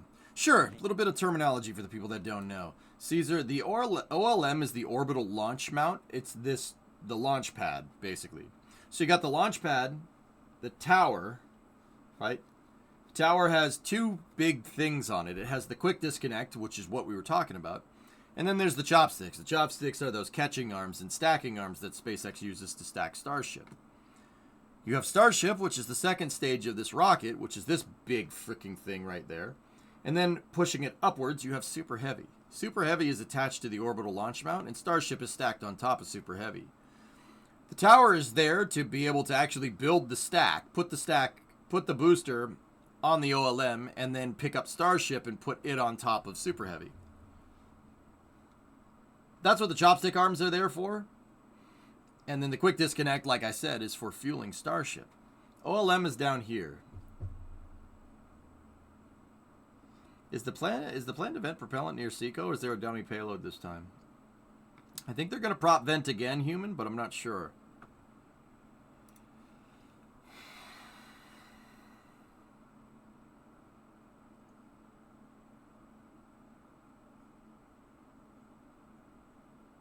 That's for purging prior to liftoff, Crafty. 5 minutes or so, I should say. Happy Pi Day, Panther. It is good as a general indicator of whether we are on progressing correctly or not. Max, you want to hear something stupid? Just on a complete subject change? My dad's at Sebring. Yeah, my dad's at Sebring. My parents just decided to bugger off to Florida this week. And they're like, hey, did you know that the racing in Sebring? IMSA's racing? I'm like, yeah, I knew that, Dad. He's like, oh, your buddy's still driving? I'm like, yep. He's like, oh, I think I'll go over there tomorrow. I'm like, thanks, man. Significantly, so they do have a little more flexibility. I'm sorry, I have an update. Can we go to the white view again? Oh, yeah. Now the tower event because here. The tower event has stopped, which means most likely, Starship is in fueling for the third flight test. All right, here we go. So this is it. They're committing. Yeah. All right. So what you're gonna see frost start accumulating right here, about halfway up the wings, at the very bottom of the LOX tank. You'll see frost accumulating there, and then frost accumulating up here. The frost basically, the propellants are super cold. So when they fill it up, it starts. It gets so cold it starts condensing water vapor in the atmosphere, and that actually makes ice on the side of the vehicle. The ice on the side of the vehicle is a good indication of what parts of the vehicle are freezing freaking cold and what parts aren't, or i.e. where fuel is. So you should start to see a frost line coming up here on Starship because the tower vent is closed. Yep, the upper stage is now loading. Again, they start the liquid oxygen load first and then the liquid methane load 2 minutes later. The third thing you see is the frost ring at the bottom, close to the Prop ship load on QD. Starship is underway. You can see the ship QD there going from the tower to the ship. And right that area, we will see a frost ring forming very soon. That's basically the area of interest right now. Next where up we is are booster having LOX a close load eye at 2 on minutes because 42 minutes. that's the first frost ring that will appear on this vehicle. And it actually should appear any second now. That's how much are they at least isolated, my Investigator? About a like 4 usually this millimeter goes thick piece pretty of steel fast. in the bulkhead. They once they are going into fueling, this basically happens he never in listens. minutes. These are unbelievable. And we'll just start Alex, seeing that frost soon. Alex, what does this mean for the tiles on the outside? Because we're going to see the frost build up, obviously across the entire Starship. But you know the top of the rocket, which is what's facing us here. This is where it used to take longer to refuel. They've worked on their fueling infrastructure. Are you going to go to the next one? No, Force, maybe. We'll see the frost build up there. The temperature change on the surface of how's loading the ship impact structurally how sound? those tiles stay attached. It's part only of the challenge in keeping those it's only tiles for a not second. It's a big state change. But I think I think SpaceX doesn't have the ship propellant transfer system upgraded to the flow rates of the booster. That's just a guess. And then when you have the re-entry, you have on one side the full tank, and on the other side, you have blazing hot plasma, right, heating up the tiles. So you don't only have a sort of gradient. What's the last rocket launch you saw in person? NG-20. in January. As you load that Falcon 9 with the component, RTLS, it but was also really even good. in physical, in like the physical state of the tile, on one side is super cold and on the other side is super. What is the super objective? heat up. Get to So space it is and do a quite re-entry test, a Laxu? complicated challenge. Get up there. Engineering wise, Yep. right? Test the So, integrated system, hot staging. Everyone that thinks that, oh, why Hey, don't Just we do Space, what's this? up, This is dude? so simple, Watching right? from the map. Well, Yeah, go maybe it is SpaceX. not as Yeah, simple buddy. as you can imagine, right? This takes a lot of work to do, and sometimes, you know, the best solutions don't seem to be the most obvious ones. A lot of people, for example, They probably have some come up with the insulation idea on of it, why don't they Westigator, put if a I had to single guess. tile that is the size of the windward side of the Starship, but then it's like if it gets damaged, that's the only heat shield that you have, right? If one tile of the current ship gets damaged, that's one little piece of the total area that you get damaged instead of, you know, like the entire thing. Whereas what we're seeing right now is that they seem to actually be going the other way. They're trying to go to smaller tiles, at least for some parts of the vehicle, perhaps for version 2 of a Starship. So we've seen some development tiles being used on future vehicles. This chat is. So that is an upgrade that we'll see in the future, obviously, not on this flight, but good to keep in mind for future flights, and when you guys tune in again with us to see those flights, of course, here on NSF. And if you're just tuning in, because we have a bunch of people that have joined the stream since the last time we gave an update, we believe, about 46 minutes away from the liftoff of Starship. We have more confidence in that we're nearing a liftoff because fueling of Starship has begun, said. Beginning with the boats Starship gone, they wouldn't be fueling if they weren't confident, followed by the booster at the bottom. And Adrian, why do they fuel it in this way? Why not do the whole thing at once? It's an interesting question because I feel like the actual answer is not actually what Hawk, we know. 57 but months. There's a high likelihood that it is because of these tank farm upgrades, and they just it just turns out to be the way that the booster now is a bit faster to fuel up because. Sorry, we just got to close up, and then I'm always getting curious. That's moving propellant. But basically, the see the frost coming off that the pipe? booster just got a lot of committed resources from the tank farm, and maybe that just makes it a little bit faster to fuel, or like 10 minutes right now, and that's the reason why they start with the ship now. It's basically just the tank farm logic that arrived there. And so we're still waiting some frost to develop. Remember, we got a taste. We got a taste of how much of a pain in the butt it is to build GSE. We just got a taste of it. Can you imagine how complicated that freaking thing, this thing actually is? Freaking pad's more complicated than the vehicle. Per Flight Tracker 24. Could this cause any issues for launch? And I would imagine, just like the Mariner notices, we also have no-fly zones here too, so you could probably safely fly within the proximity, provided you don't cross into that zone, right? Yeah, I just got see the notified. frost line occur like right up in here. It looks like the oil and vent has stopped, which is usually an indicator that propellant load has started on the booster. That's a little bit early. So we're obviously gonna wait for SpaceX to confirm that officially, just like the last time when we said this is the indication that the ship load has started, and then they tweeted about it. So we are gonna wait for that. But I'm gonna answer your question here about the flights over Brownsville should be good because the TFRs, the temporary flight restrictions, and basically all the NOTAMs, the notice to air missions, those are over mostly over the ocean and over the launch site. Yeah. So Brownsville, fortunately, is far enough away, at least, that it is not within that area, that zone. So those should be good to go. And frankly, probably Brownsville Airport, it's not a busy airport. It's big, Vice. They're probably thankful that it doesn't cover the airport like on other. And there we go. We just got the confirmation. Propellant load of Super Heavy Booster is underway. So can we go to the ship? Can we go to the ship? Yeah, to the close-up on the ship QD, please. If that's possible. I see a frost ring, I think. Yep, there it is. Very good. Liquid oxygen is being loaded. liquid oxygen is That's a being good loaded sign. onto Starship. That's a good sign, dudes. We get very excited about frost and venting here on, on NSF because it is an indicator that things are moving in the right direction. So what's happening right now? Boosters getting fueled and shipped? Yep. Yes. Both are being loaded right now, which is I don't great. know, Dino. Adrian, how long does it take to get the fuel in? Because that's obviously a factor here in making sure you hit the window. Discovery, go at throttle up. It's an interesting because the OLM vent, and that's what Alex kind of hinted at, that these venting stopping and everything is a bit of a... Hey, Kid Gloves. Thanks for the Prime sub, It's an dude. interesting indicator, but not always perfectly lining up. Because, for example, the OLM vent here stopped way earlier than actually where they would start booster propellant loading.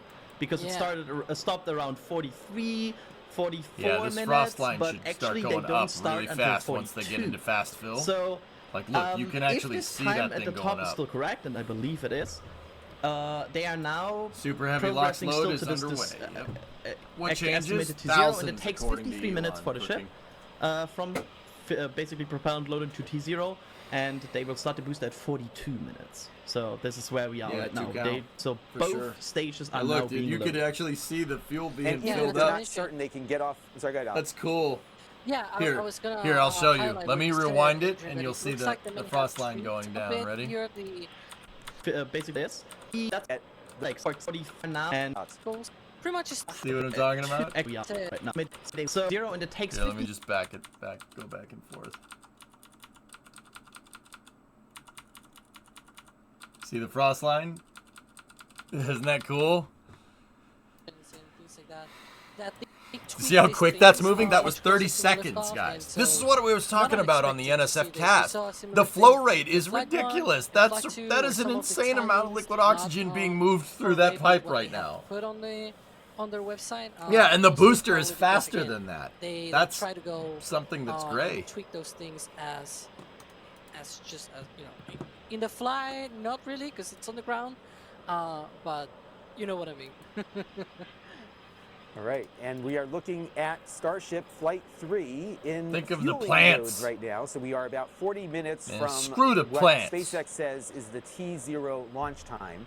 They still have some margin in the launch window here, which extended from 7 a.m. Central Time to about 8:50 a.m. Central Time, if I'm not mistaken, if my math is correct, 110 minutes. The fog you are seeing there is from fueling mostly. Cool, yeah.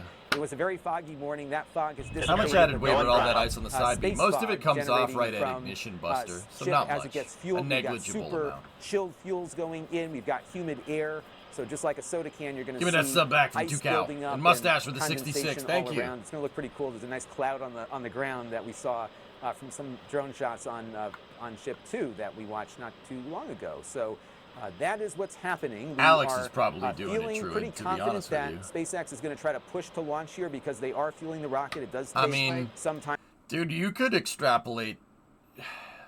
Actually, you could extrapolate volume here. If you could determine what the distance, what the change in if you could measure the change in like a 30-second interval, right?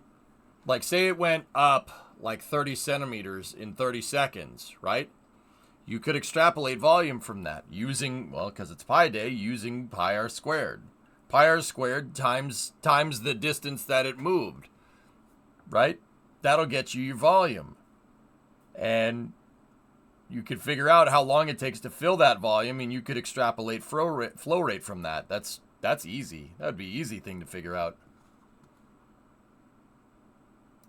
Sequence frosty. How tall are those segments? Get even more frosty as they 1 get meter? more and more propellant on board.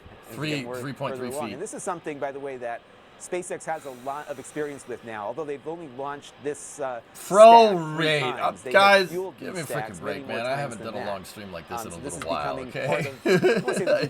We've been doing like 13, 14-hour streams. That's no big deal. But once we get up in like the 20-hour mark, it's like... reliability of the fueling process here. So we've noticed once they start going, flow rate. Keep going there, given what they've seen. And Adrian, you know, one of the things is this a paid live feed or special permission needed? Special permission is needed, Star. This is NASA Spaceflight. Over the last week or two. I work for NASA Spaceflight. I was on this stream about an hour ago. I was hosting this stream about an hour ago, and I have it contractually in a contract with NSF that I can restream this. Procedures in place now that are kind of I got it in writing, in dude. as to how this system operates. Officially what are you seeing as an observer of this insofar as SpaceX kind of focusing in now on the operational future of this rocket, where it's going from an experimental Figured you couldn't find it yourself? Oh, this is... You guys can watch this. Sure, let me get you the link. Boop. You can watch it if you don't want to listen to me do my idiotic impressions over the stream the whole time. One design where they at least get to the point where they can load the payload, they get to this operational phase. And with every single launch we will now solution see, to pollution is dilution. One-click launch. It's not, oh, we're doing 10 test launches and the 11th suddenly will change everything. Every single launch from here on out is this is launching out of Texas, and we saw this with the process.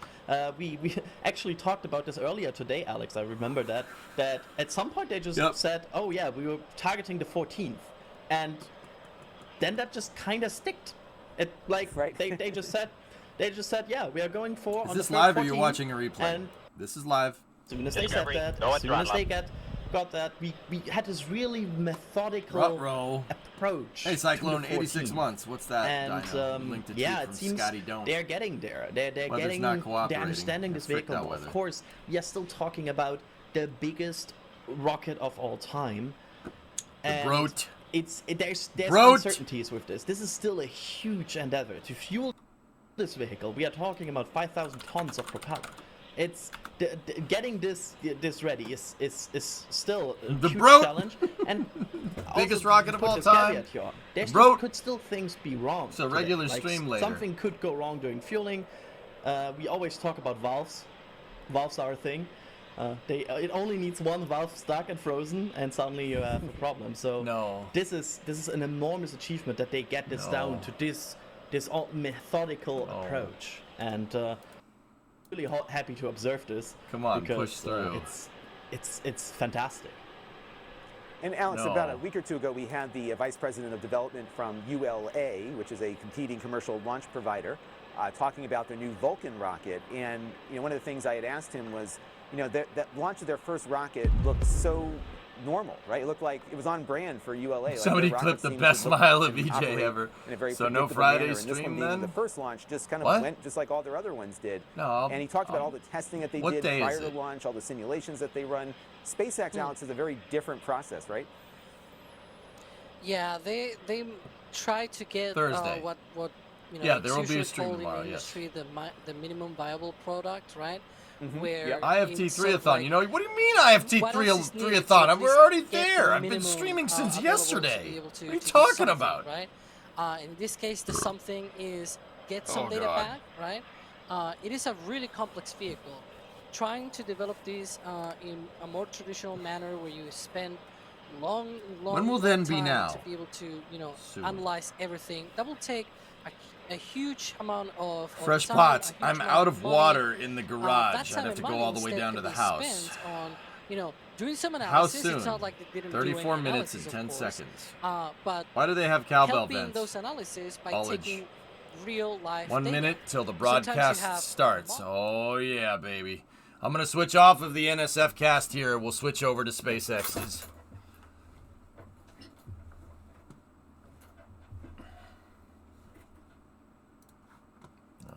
Let's see what we got here. SpaceX. Oh yeah. Oh yeah, baby. Let's go. They wouldn't be starting this up. Holy crap, dude, it's happening. Oh man.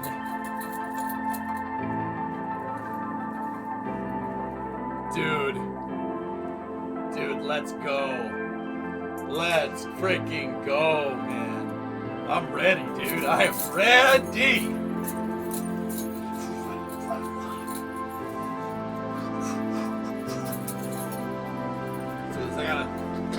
We gotta start getting hyped up.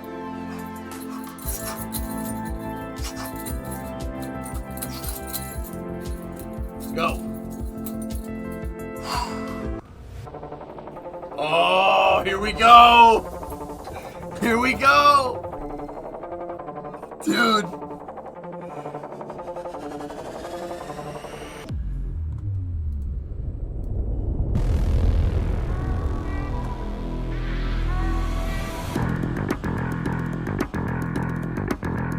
Right here. Just gonna park it right here. Discovery, go and throttle up. DJ versus Jake Paul. Watch out!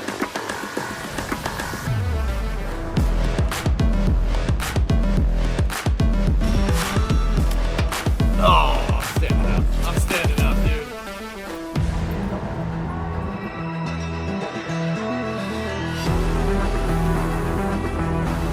Blackbird. I remember. Discovery, go and throttle up. Arrow. Discovery, go and throttle up. Ox. What hop? Why don't you go and do an IRL stream? Hello and good morning. You're looking at a live view of Starship, the world's most powerful launch vehicle and by far the biggest flying object ever made.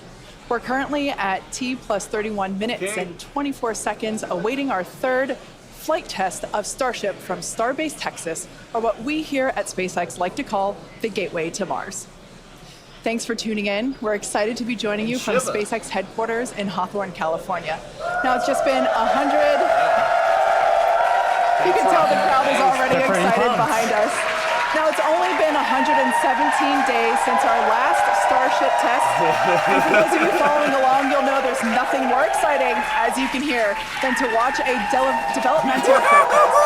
That's absolutely right. Flight test days guarantee the maximum level of excitement, as you can hear behind us. And if it all goes well, Starship will lift off just about 30 minutes from now. We're hoping to surpass what we achieved in flight test number 2 back in November of last year. But regardless of today's outcome, the goal is to collect as much data as possible, and that'll help us get one step closer to a fully operational Starship. Now, Starship, which you see on your screen, is the latest and largest vehicle developed to date by SpaceX and in the world ever.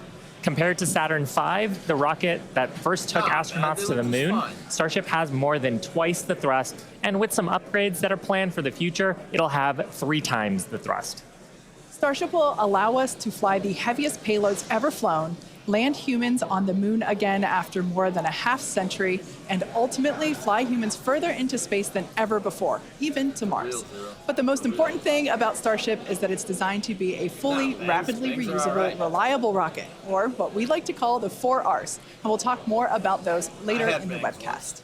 But before we dive into the details of today's test, let's recap the achievements of our last integrated flight test, Flight 2. All 33 Raptor engines on the Super Heavy booster started up successfully and, for the first time, completed a full duration burn during ascent. This is such a good As you can see picture. here, we Look at saw that. amazing views of each Raptor engine burning during that ascent, which is something awesome because we don't get to see that with Falcon and its Merlin engines. Now, next, Starship executed a successful hot stage separation, powering down all but 3 of Super Heavy's Raptor engines and successfully igniting the 6-second stage Raptor engines before the vehicle separated. This is the first time this technique has been done successfully with a vehicle of this size and scale. Following separation, the Super Heavy booster successfully performed its flip maneuver and initiated the boost back burn. However, about 30 seconds into that burn, it experienced a rapid unscheduled disassembly, or RUD. That's SpaceX speak for an exciting end to the booster's journey. The likely cause was determined to be filter blockage, where liquid oxygen is supplied to the engines. So we've upgraded hardware inside the oxygen tank to improve filtration capabilities in our boosters, including the one that's out on the pad today. Vehicle breakup occurred more than 3.5 minutes into the flight, about 90 kilometers over the Gulf of Mexico, so well away from people. Now, on Starship, the 6-second stage Raptor engines all started successfully at separation, and everything was going normally in the ship's climb to space until about 7 minutes into the flight, when we began a planned vent of excess liquid oxygen propellant. To simulate the mass of a payload and get future-focused data, the ship was loaded with extra propellant that we needed to get rid of or vent before re-entry. Once we started venting, though, a leak developed that caused fires, which eventually cut the connection between the flight computers on the ship, and that caused the 6 Raptor engines to shut down before we had finished the full burn. That was detected as a mission rule violation by the autonomous flight safety system, which triggered the flight termination system and led to vehicle breakup. Starship's second flight test nearly completed its full duration burn. It ended at an altitude of about 150 kilometers and a velocity of 24,000 kilometers per hour, officially making it the first Starship to reach outer space. Like the booster, we've made upgrades to Starship's upper stage based on Flight 2 learning, such as improved leak reduction, fire protection, and changing the operations to increase reliability. Now, back at the launch site, the new water-cooled flame deflector and other pad upgrades performed as expected, so the pad required minimal post-launch rework. And that's a big reason why we are ready to fly again today. The ground support systems are designed for rapid turnaround of the launch pad between flights, and the improvements we've made ahead of Flight 3 are getting us closer to that goal. And that brings us to today's test. The test profile and the burn timeline are very similar to test number 2, with one major difference. The ship will attempt to splash down in the Indian Ocean rather than the Pacific. This puts us on a steeper trajectory than past flights and lets us test capabilities that we'll need for the future, like lighting a Raptor in space while maximizing public safety. So let's take a closer look at the flight test profile. Now, about 26 minutes from now, Super Heavy will ignite its 33 Raptor engines and lift off from Starbase. About 3 minutes into the flight, Super Heavy's booster will separate from the ship in SpaceX's second ever attempt at a hot stage separation. That means it'll light its engines while still attached to a partially lit booster. The ship's engines will then remain lit for about 6 minutes during the ascent before entering a coast phase. Next, the booster will perform a flip maneuver and execute a boost back burn, which, if you recall, is where Flight 2 Super Heavy experienced a rapid unscheduled disassembly. We're hoping hardware upgrades made for this flight will get the booster closer to executing a landing burn in the Gulf of Mexico. In the meantime, Starship will coast for about 30 minutes at altitudes between 150 and 235 kilometers, and the ship will attempt to fire a single Raptor engine for our first ever relight of a Raptor engine in space. And from there, the ship will head toward its destination, splashdown location in the Indian Ocean. Again, if we get past a successful stage separation and a full ascent burn with the upper stage, it will be at an added altitude and trajectory below orbital, meaning Starship won't have to fire its Raptor engines for a deorbit burn, and it will naturally come back into the atmosphere no matter what. Now, meanwhile, the Super Heavy is going to attempt a landing burn before splashing down into the Gulf. And while we are going to practice a landing, we aren't planning to recover any of the hardware from Super Heavy or the ship on this flight. Now, with the exception of Falcon, this is no different from what happens with most rockets flying today that are expended or fall into the ocean after they complete their mission. Eventually, though, we will land and recover Starship boosters and ships, just as we do with Falcon 9 and Heavy boosters, where we've recovered 283 to date. Starship's rapid reusability is key as we begin missions to the moon and beyond. Even though recovery is not planned, the telemetry and data we receive all the way to the end is what we're looking for, particularly with regard to the ship's temperatures during re-entry and how the heat shield will perform. The data that we gather today, of course, will help us continue to build a rapidly reusable Starship for the future. Now, much like our first 2 flight tests, today also still just a test. Our goal is to gather data to continue iterating and ultimately improve Starship. That's exactly right. The primary goal for Flight 1 was to clear the pad, and we did that and got a lot of great data that helped us improve the vehicle and the pad infrastructure that you see today. The primary goal of Flight 2 was to get all the way to stage separation, which we did, and even got a little extra. For Flight 3, we've added some ambitious tests highlighting a Polaris Dawn Alpha jet just took off out of Brownsville. Between the tanks inside Starship itself, as well as the first ever relight of a Raptor engine in space, and the opening and closing of Starship's payload door. When Starship takes astronauts to the lunar surface as part of NASA's Artemis program, it will be refilled in space by a Starship tanker spacecraft before boosting itself into a lunar orbit, like you see here. Transferring a large amount of cryogenic liquid in space has never been done by anyone, ever. So we'll be looking to get data on some of the fundamental physics in play here, like managing pressures, temperatures, propellant settling, all as we prepare for eventual ship-to-ship transfers. The ability to refill starships once in orbit will be critical for landing on the moon and is a key technology for enabling deep space exploration. Varix, what are you asking? The shield plates, have they just revolutionized them so much that they only needed them on the cone section? They need it on the bottom side, dude.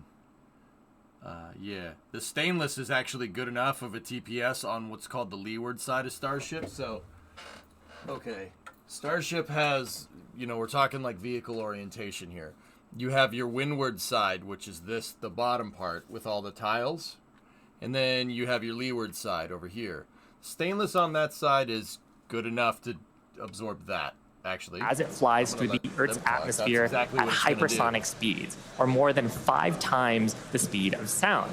We expect it'll look something like this animation on your screen with the heat shield tiles facing down. We'll use the Earth's atmosphere to brake the vehicle and then get us into a controllable regime as we go towards splashdown.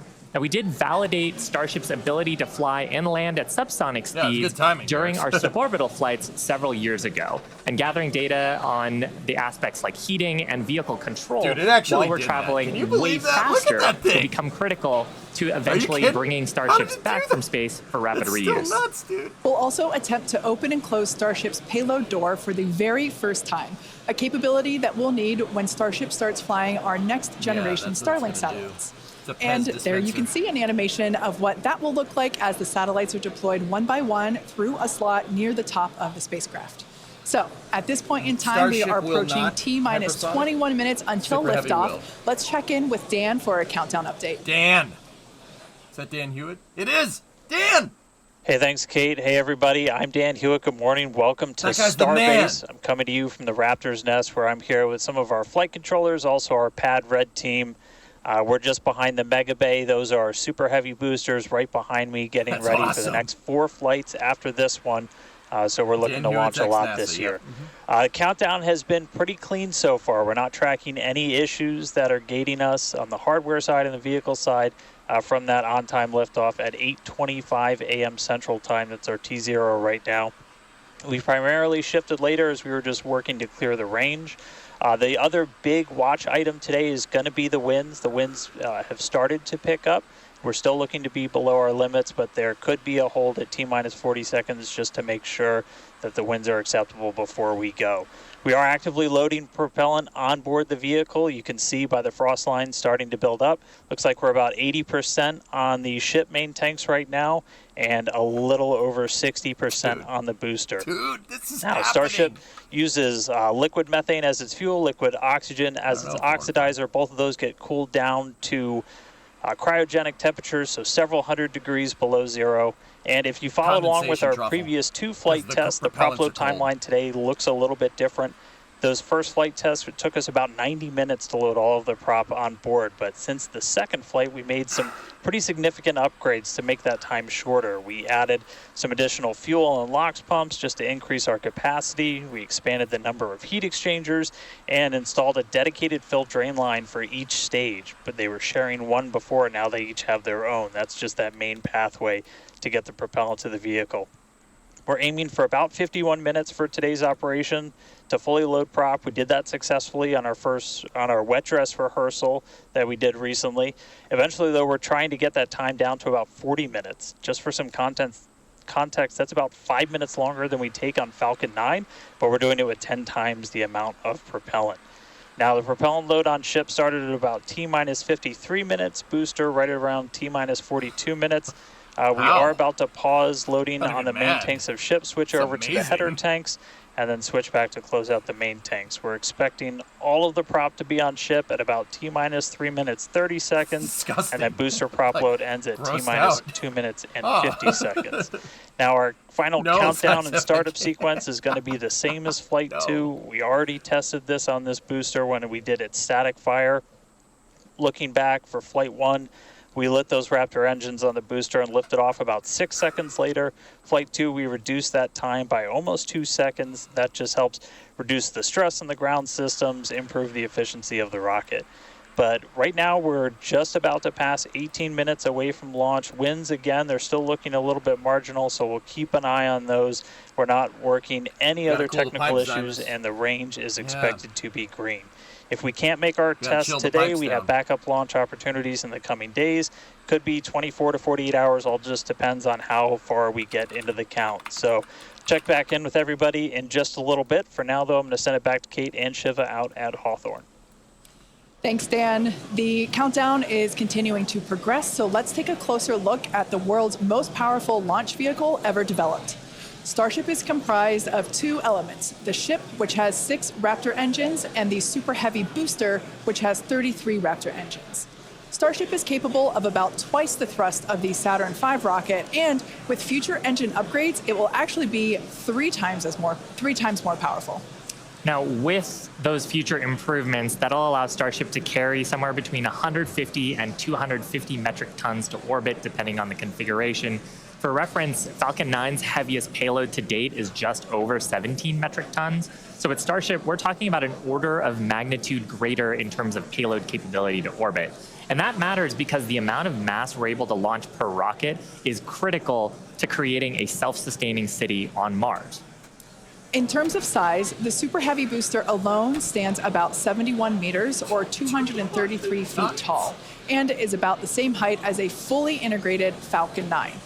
The ship stands about 50 meters or 160 feet tall. So I want to give some perspective here for a second. Ares 5, which was NASA's super heavy launch vehicle, like basically a Saturn V on steroids, from the Constellation program, was projected to move 188 tons into space in an expendable capacity. With what Shiva just said right there, this thing can move 200 in reusable capacity. That is ridiculous. That's ridiculous. Starship could potentially be more powerful than an Ares 5. That's nuts. Off and landing on any hard surface, and that's as opposed to taking off and landing on a runway as aircraft do. And that's important because there are no runways on the moon and Mars where we're going. The ship, which we're looking at now, features 6 Raptor engines. 3 of them are sea-level engines, 3 of them are vacuum engines. That means that those vacuum engines are optimized with a larger engine nozzle to operate in the vacuum of space and get us higher performance. The ship is also outfitted with 4 flaps to help aerodynamically control the vehicle's attitude during atmospheric flight and enable a precision landing. The body of Starship is also wrapped in a heat shield made up of 18,000 hexagonal ceramic tiles. Those are designed to insulate the vehicle during atmospheric entry, where temperatures can be as high as 2,600 degrees Fahrenheit. One of our test objectives today is to verify how Starship systems and thermal protection system tiles perform during reentry. And in between the first and second stages is our hot stage, which is critical. You know what I was just thinking? Starship could launch an Altier lander inside of its payload bay, deploy it, rendezvous that with an Orion, and then come back down. And it's a fully holy schnuck balls. Holy shnikes. The booster shut down most of its 33 engines, leaving just 3 of them running. And then the ship simultaneously ignited all 6 of its engines. Some clamps separated, and the ship thrusted away. That was the first in-flight test of the heat shield, and we were able to gather a ton of valuable data about hot staging. We maximize the vehicle's performance by leaving 3 first-stage engines on, so gravity can't rob us of precious velocity, or at least not as much. Hot staging also helps to ensure the ship's liquid propellants are at the bottom of the propellant tanks. Kadil, do you want me to? I'll run one right now if you want, so no one gets one during launch, dude. That's what I usually do. I usually wait for the 10-minute mark, just to make sure that you don't get any ad nonsense through through liftoff and stuff. Yeah, cool. All right, man. Yeah, we'll run it. Go and throttle up. We'll run them. Guys, for what it's worth, I hate them, and you don't really make that much money off of them on Twitch. Not as much as like you'd make off YouTube or something. Discovery, go and throttle. But also, hey, Giza gifted out 10 subs and Chronic Offender had a 26-month resub. But I also don't want people to see. I don't want an ad dropping right in the middle of the set. That would suck. I think they're intrusive and really annoying. So I'm gonna run them here. Just tell me when they're over. I'll see you on the other side.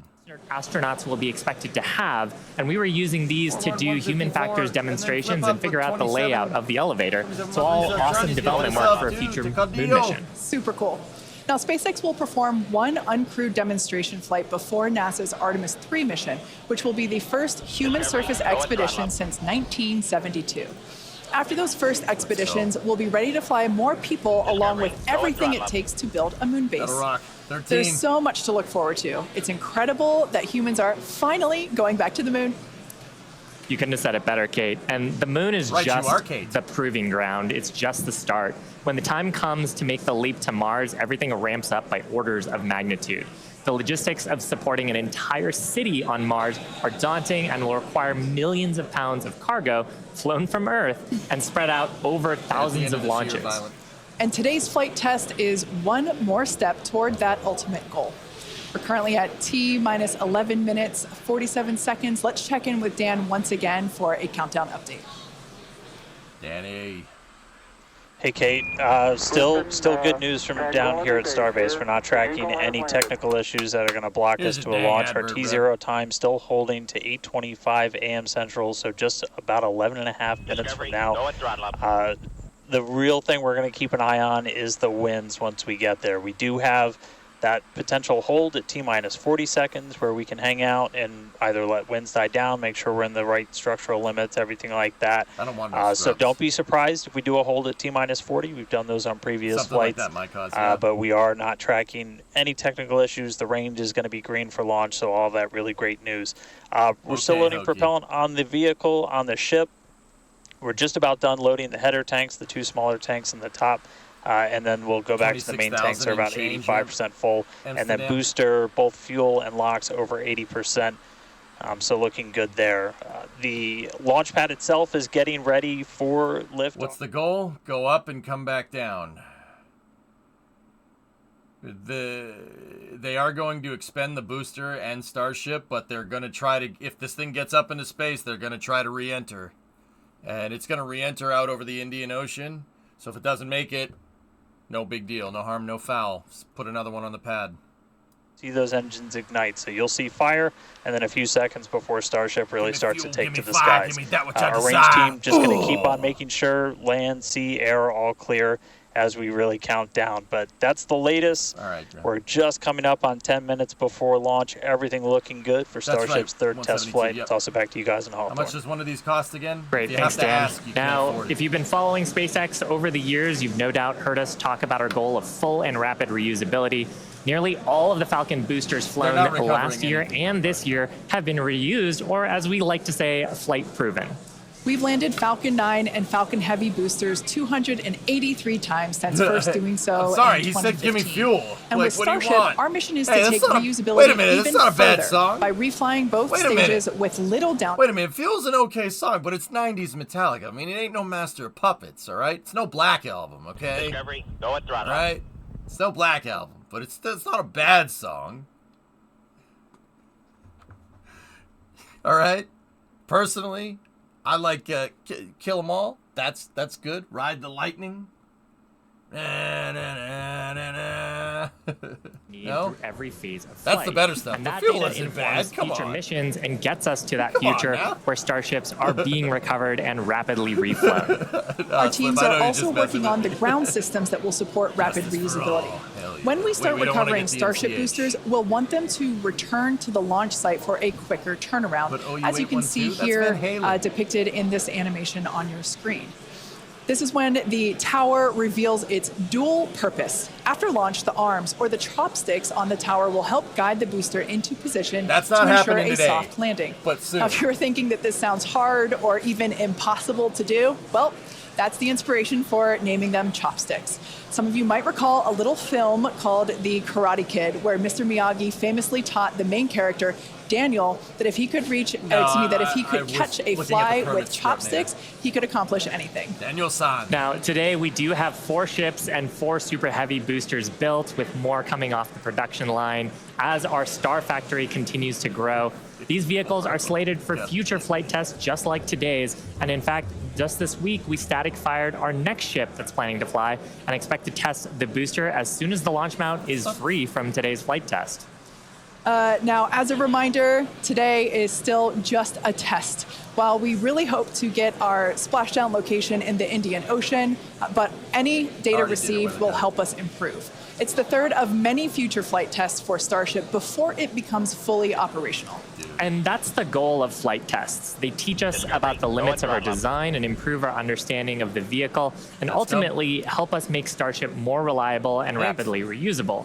So whatever the outcome and however far we get, we can promise excitement. Dude, let's go. And things look like they are moving fast at Starbase, and that's exactly how we like it. Yeah, Rapid exactly. iteration is a key of SpaceX. Yeah, we've done it with all of our major innovative advancements, including Falcon, Dragon, and Starlink. We believe that if you're not failing, you're not learning and improving the design. Yeah, many of the innovations that we've developed have come from our failures, and they teach us how to avoid the perils of spaceflight. It's a tough business. Build another one. But all of this testing, all of the iterative design allows us to make the design better and better to do some of the great accomplishments with reflight that we've had so far. Exactly. One of the examples that we love to talk about is the Dragon capsule, like the one located behind Shiva and I here on the mezzanine. Originally, it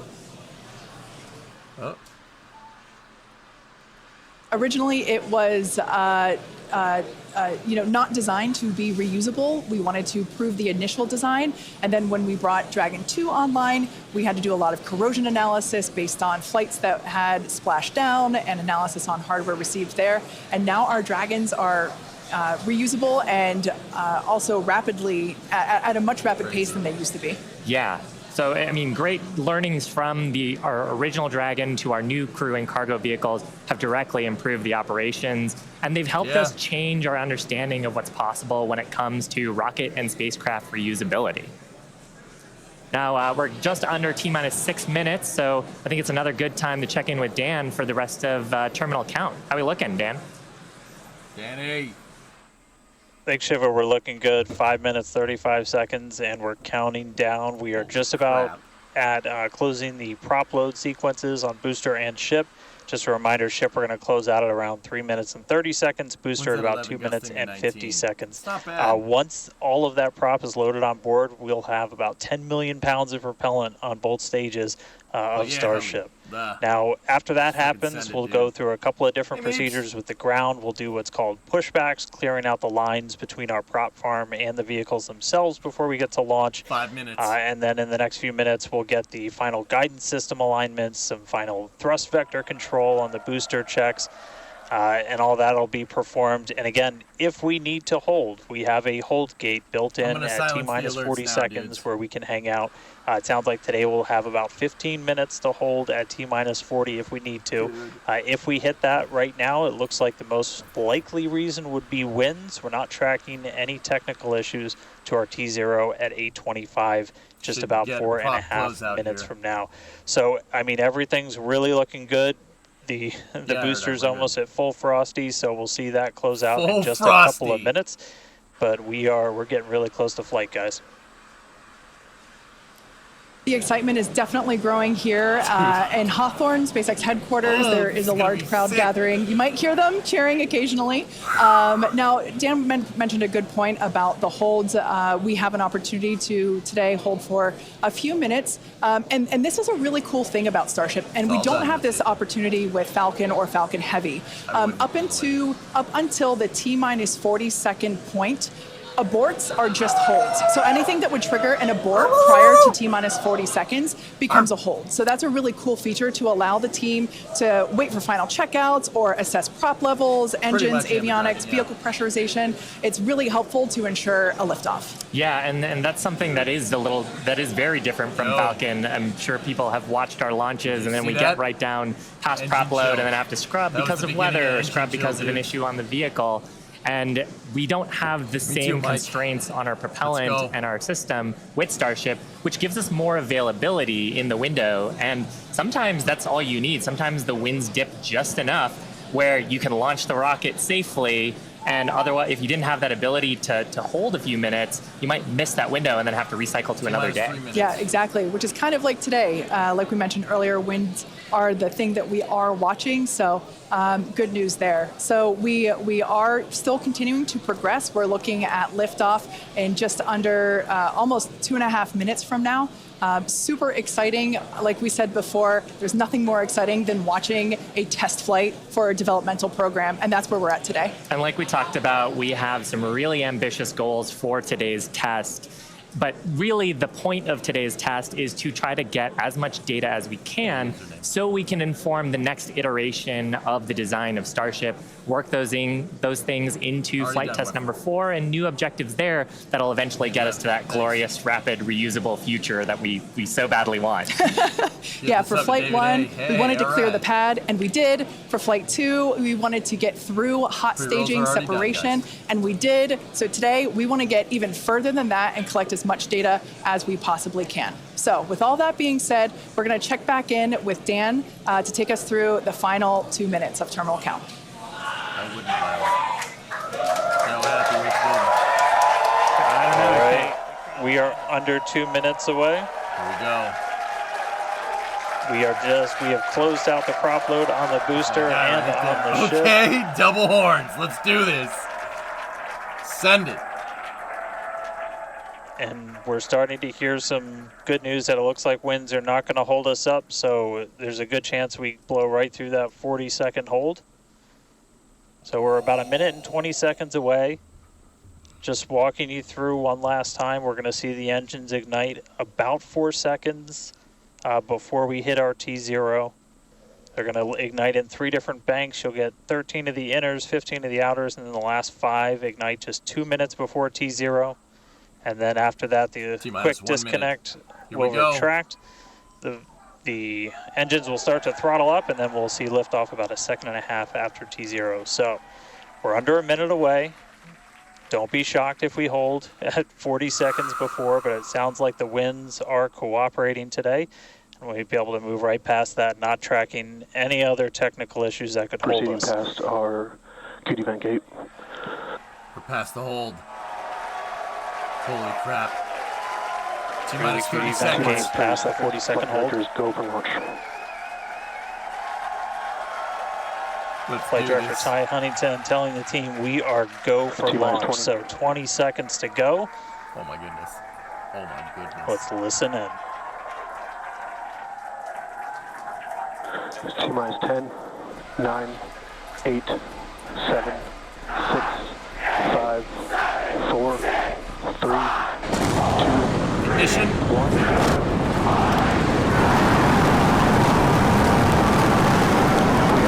Fly, baby, fly!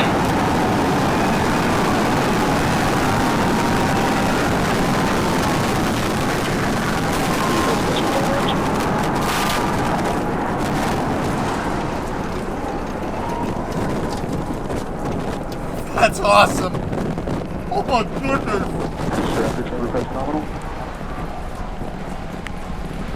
We got onboards! I'm gonna move out of the way. Oh my goodness. 30 seconds into flight, we are feeling the rumble. We are seeing 33 out of 33 Raptor engines ignited on the Super Heavy booster. Booster and ship, avionics, power, and telemetry nominal. Acquisition of signal, Corpus Christi. Continuing to get good call-outs. Our trajectory looking nominal, systems looking nominal. Just amazing to see all 33 lit up once again.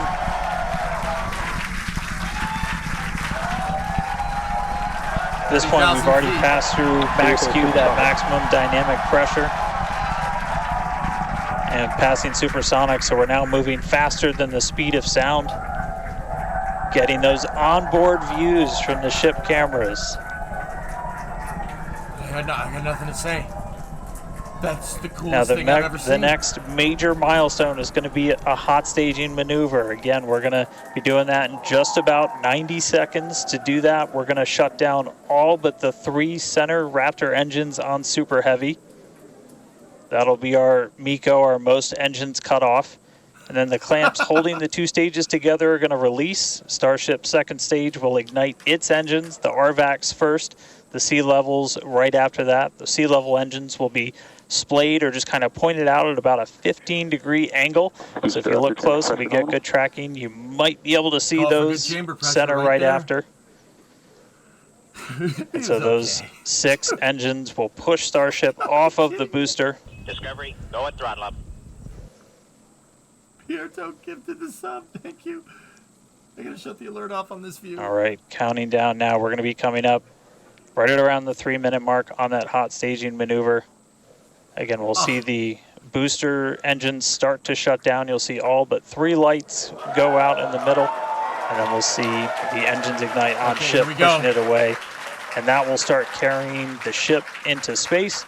Booster will start to do its flip and then move into the boost back burn, setting it up for eventual splashdown in the Gulf of Mexico. Stage separation. We got good upper stage ignition. Boost back startup. That's badass, man! Holy shnikes! That's staging awesome! Confirmed. Dude! Booster's now making its way back, seeing 6 engines ignited on ship.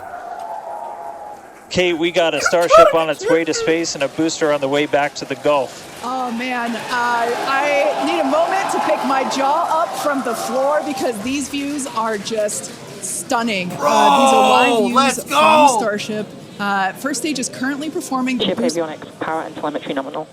Good there, news informing us that the second stage, or the ship, everything looking good, nominal there. First stage is currently performing the boost back burn, expecting that to last about 1 minute. That boost back burn, that boost back burn propels the booster back towards the coast, taking it to a landing in the waters of the Gulf of Mexico. Holy we're only using the Super Heavy boosters, 13 center engines from here on out. As whenever they relight, you'll be able to see that in the left bottom corner. Those are the ones that can gimbal. In other words, they move and change direction in order to change the thrust to steer the first stage back to Earth. That was one of the freaking coolest things I've ever seen. Wow, these are just incredible views coming to us. We ain't done yet. Everything is looking good for both the first stage on the left-hand side of your screen or the Super Heavy booster, as well as on the right-hand side of your screen, that is Starship, or we also refer to that as the ship. Indian Ocean minus. Now, the boost back burn was the first of 2 burns required to return it to Earth. The next one will be the landing burn, where all 13 center engines will initially ignite and then transition into a 3-engine burn to help slow it down. Just as a reminder of the stage 1 test objectives, we're looking for controlled ascent, which we have so far. Stage separation, which gorgeous, we cruised right through it, as well as on a nominal trajectory. Good news there, telling us that the path that Starship is on is good. Now, Starship's second stage is still firing its engines, and as you heard, following planned flight path. The ship objectives, we're looking for hot staging, again, cruised right through that. We're looking to demonstrate controlled ascent, as well as orbital insertion. Now, the bottom right-hand corner of the screen shows the ship engine graphics, so be sure to keep an eye on those. Yep, Kate, this is just a phenomenal test so far. Super Heavy is performing beautifully today. It's on its return leg of the journey.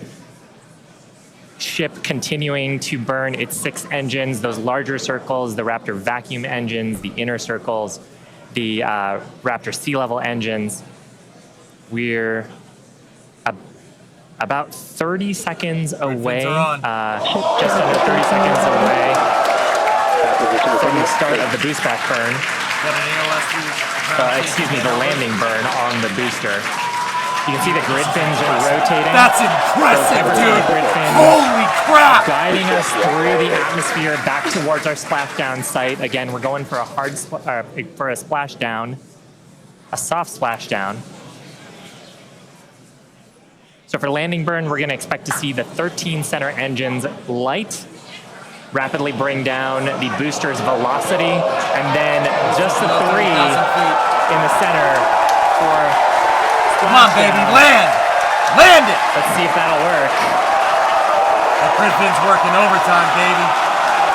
Come on, you can do it! We're getting a few engines. Some of them really, oh, that's not good. Yep, that's the water. And acquisition of signal. Let's see if we can get some other video of that. Now, this is a test objective today. It is still something that we're attempting to learn. Yep, that was the water. And to make it that far, to demonstrate fast. the controlled re-entry up to that point is pretty darn good. Ship continuing to look nominal with its ascent burn. Oops. I got this burn some of them. lasting about 6 minutes total. And we're expecting that this burn will end just after T+8 minutes, about a minute from now. Yeah, so far, though, I mean, congrats to the team. Making it this far is farther than we've gone Absolutely. on Flight 2. Just wonderful views and great engine performance from the vehicles. Terminal guidance, Starship's gone to closed loop, as that's normal, that's good. So far we've hit controlled ascent. We're in the middle of that right now. We demonstrated the hot staging. Kate, as you said, cruised through that. We demonstrated controlled entry of the booster. Just stopped a little short of the engine relight, but hey, that's something we can learn for the next one. Yeah. Now that view that we just had moments ago was a live shot of Star Command. There you see it again. This is our mission control center at Starbase, where vehicle operators are standing by. Now the next milestone coming up is in less than a minute. At that point, ship will, or I'm sorry, actually it already has. Engine cut off. There we go. Dude! Oh, that's awesome! Yes! As you made it! there 26.81! and from the Yes! Yes! That's awesome! Starships Holy 6 crap! Raptor engines have successfully shut down. We heard a call out for nominal orbital insertion, which is incredible. Look at these views, Dan. What the actual heck is happening? I'm just completely blown away right now. What a day. Congratulations to the entire SpaceX team. I mean, this flight pretty much just started, but we're farther than we've ever been before. We've got a Starship not just in space, but on its coast phase into space. Just to recap where we've come, and it's only been 9.5 minutes. How has it only been 9.5 minutes? We lifted off right on time at 8:25 a.m. We didn't have to hold at our gate at all. We had 33 out of 33 Raptor engines open up and light and get us through a nominal ascent. Another successful hot stage. All 6 engines on the ship propelling us into orbit. We did see what looked like a nominal boost back burn, and then we did make it all the way to the landing burn this time. Didn't light all the engines that we expected, and we did lose the booster. We'll have to go through the data to figure out exactly what happened, obviously. So be on the lookout for information about that. But it's an engine wow, guys. A ship in space. We've got a bunch of, as we said, ambitious objectives ahead of us. 99% over the next couple of minutes and pretty much over the next hour, where we're going to really, we've got the ship in space. We're now going to take advantage of this and try and learn as much as possible about some of the other systems, including that first ever Raptor relight in space. So it's just going to be incredible. So all of that still to come. The mission just started, but wow. What a liftoff! Dude. What a hot stage! What an amazing sight to see Starship that was one of there the in outer things we've space. ever seen. I can't believe we're seeing it in space. This is awesome. Wonderful. Now, we are going to be coasting for the next about 30 minutes or so. We'll be back around the T plus 40-minute mark, and that'll be Starship continuing to coast, hit those ambitious test objectives, and then continue on to re-entry. We're not totally sure what video that we'll get, since that normally comes to us as we overfly ground stations, and we don't have a ton of those along our trajectory. But as we have video, we'll be sure to bring that to you. Starlink may be able to bring us additional communication paths today that will allow us to talk to Starship through re-entry with no communications blackout period. It's a possibility, but either way, we will be live for all of today's milestones. And of course, when we do have views, signal, Puerto Rico. especially like the ones that we have now, which I just cannot get over. When we have views, we will be sure to bring those to you live. It could be prop settling. No views or no views, we'll see you back here at T plus 40 minutes. Pez door is opening. And there we just heard call it that Pez door is opening, so that's great. First test. Please. One of our test objectives today is to open and close that Pez door. That's where we will deploy Starlink satellites from in the future. So great news there that test objective. Damn right. Excuse me. That test objective is already underway. So come back here, stick around till T plus 40 minutes for coverage of Starship's deorbit burn demonstration, followed by its re-entry and what is sure to be an exciting splashdown. This is freaking tits, dude.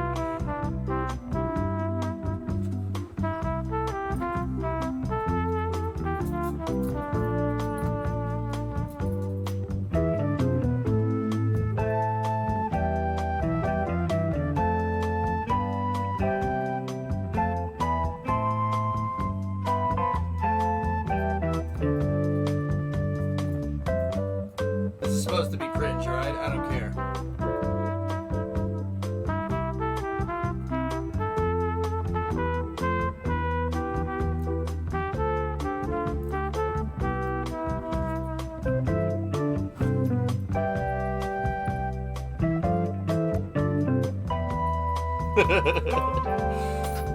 Don't worry about it, Kippy.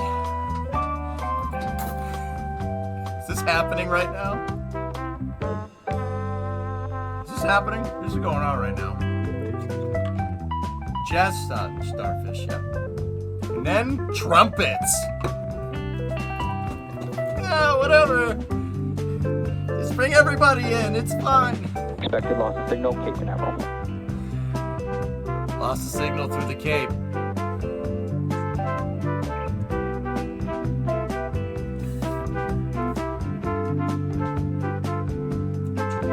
Real happy, Seabird.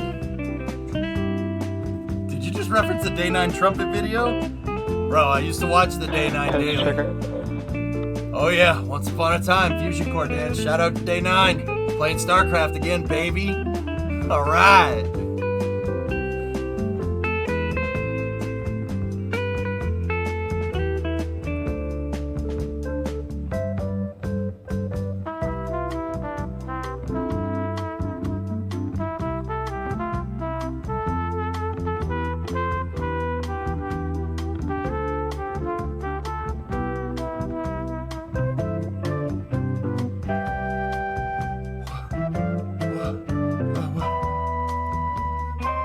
Dude, that was the payload bay.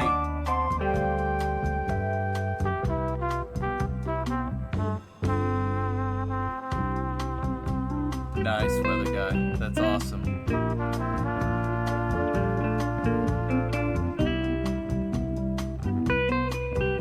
Crafty! And Blueberry with the 22 months. Can you go back to that, please?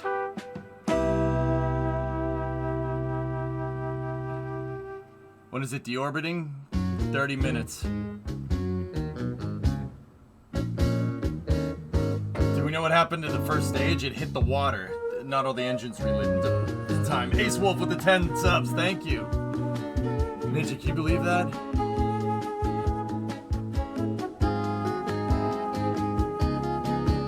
Mox, 13 months. Thank you. Thank you for all the support, guys. Dude, I'm digging this. This is great. I'm gonna vibe to this all day. Casey Boy Blue, 48 months. Expected loss of signal, Puerto Rico. LOS through Puerto Rico. Should be out for a coast over the hill. Next station should be Gabon.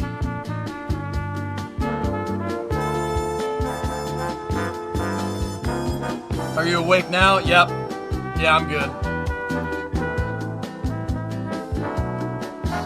Dude, that is so cool. It's a payload bay in space, man. I never thought I'd see this again. Dude. Oh my goodness. We are so back, someone. We are so back. I never thought I'd see it again. A payload bay with payload bay doors being opened in space. This is the door right here, this thing.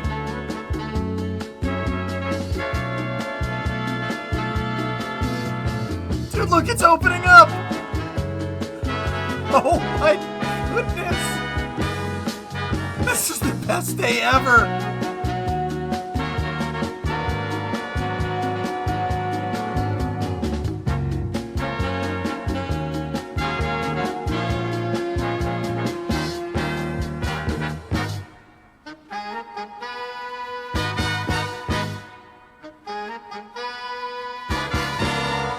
Happy with the 5, O-Snap with the 66, chat level stuff, dude. This is excellent. I love everything about this. Acquisition of signal, TDRS. Dude, they're using TDRS. Yo, okay, alright, hold up. They just had an AOS through TDRS. They're using NASA's tracking data and relay satellites. Coder had the 5 in there too. Thank you guys. Thank you for all the support. Did you hear that? They're using NASA's tracking data and relay system for Starship. That's cool, because it's a test flight for the human landing system.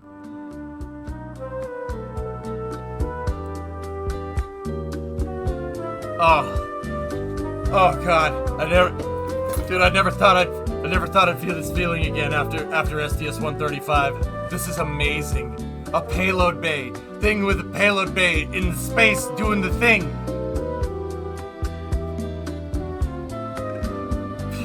Oh my gosh, I'm so happy.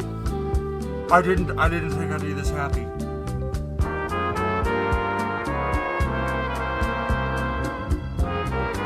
No, I want the whole mission uninterrupted, drummer, and then we'll watch it again later.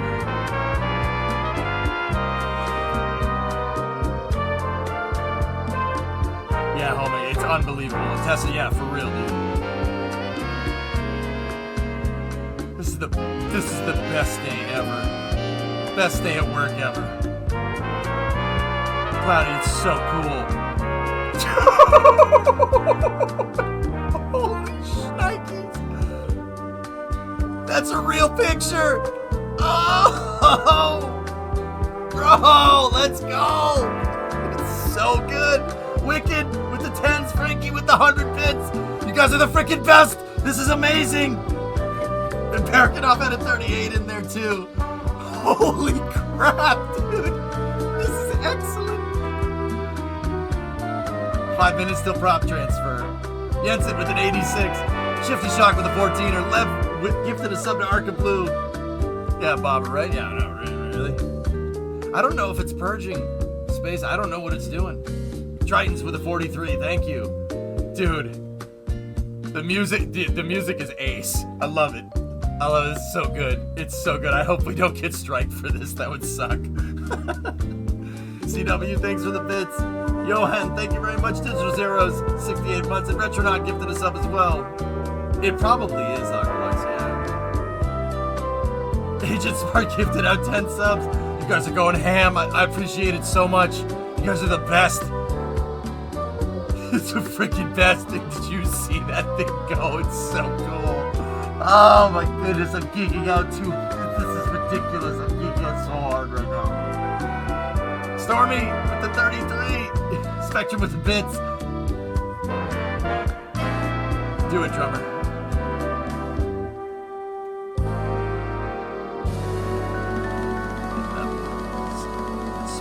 Jazz, the sound of Starship on orbit. This is K154. Easy listening on orbit. Coming at you for the next 30 minutes here from up in space. Enjoy the next track here. You're gonna love this one. Real special.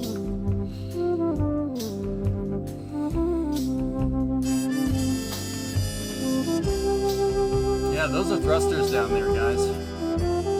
Jojo B with the 5 subs, thank you. Aranor with the 16, Alarming Oyster with the 48.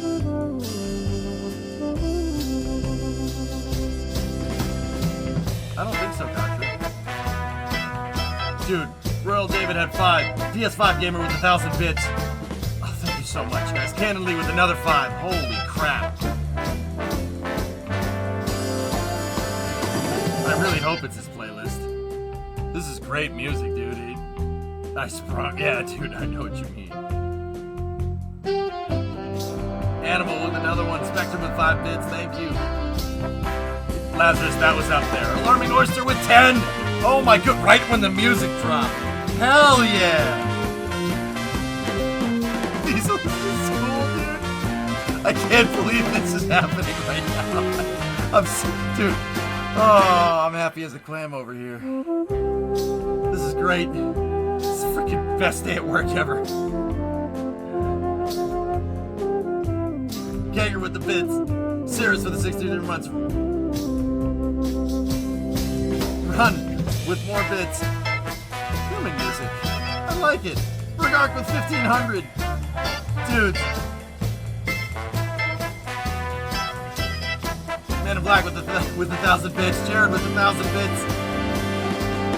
Dude, yeah, I know, right? Right? Hey, yeah, they don't get it. This music is a banger. Yavin with the tier 1, thank you. Passing gifted another 20. Holy crap, dude, I can't read the chat this fast. Thrawn with a 62. It's high suborbital, Thrawn, yeah. She'll be back down here in about 20 minutes. Friend of Monkeys, I cannot believe it's less than 11 months since the last, yeah, right? Less than a year. 55 by 235 orbital insertion. Thanks, Uncle. Right, Bill? Good fella. Dude, with 10, I can't read chat. It's going so fast. MC, 1,000 bits. Edmund with the 10-monther. This is great. This is freaking great. You gotta be kidding me.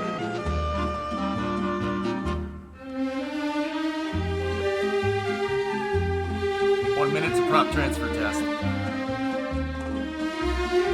Right, Magellan? Yeah, for real.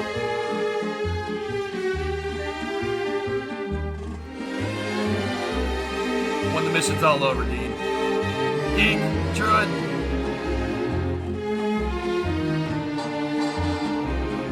Enki with 10,000 bits. And an Alarming Oyster at 10,000 bits. What the frick, dudes? Right guy, 56 months.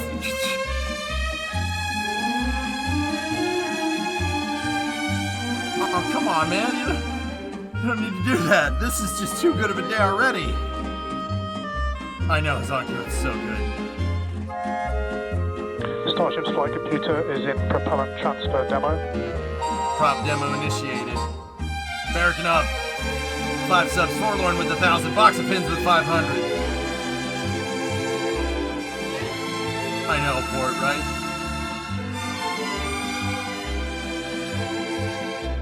Race a Kid with 10. Thank you, Sidewinder. With the 2-monther. Nice, demo. There you go. Want to look at NSF? No. This needs to be uninterrupted, dude.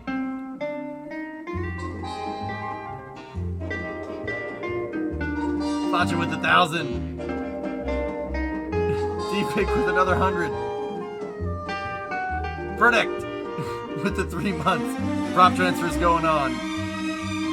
New record for a hype train. You guys broke it. Dude.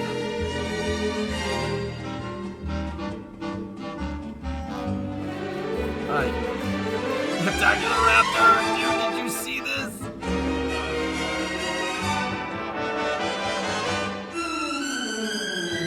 Blue flare. I can't believe it. I can't believe what's going on.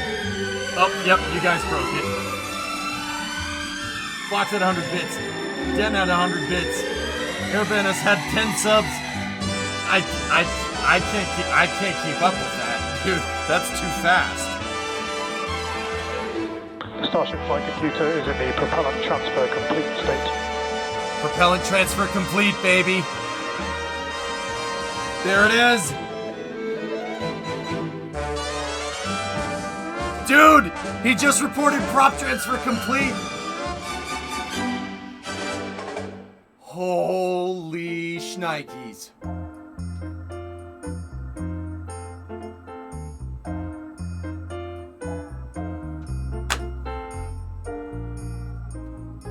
Thank you for all the... Dude, that's going too fast. I can't keep up with that. How am I supposed to keep up with that? Propellant transfer, Moose. Dude.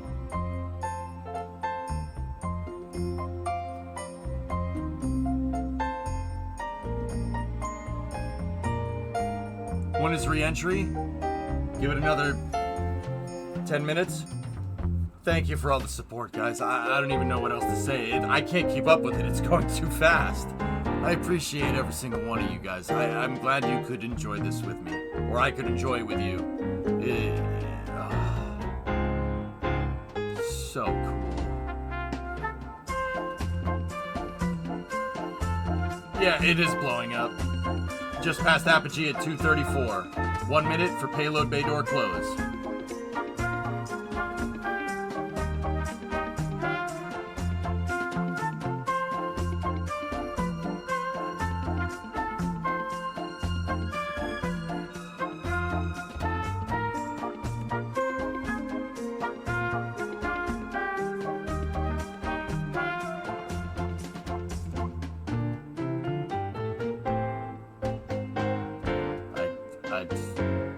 Glad chat is the only thing that's blowing up. Yeah, me too. You deserve it. Thanks, Toss. Thank you, everybody.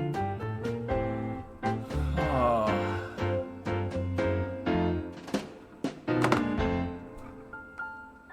I never thought we'd see this again. I'm not even kidding. I'm not trying to be dramatic. Like, I never thought we'd see it. Alarming with 50 freaking subs, dude. Pez checkout's complete. Door is closing. Okay, watch it. It's gonna go. It's gonna kind of zip back down into position. Thanks, Tricky.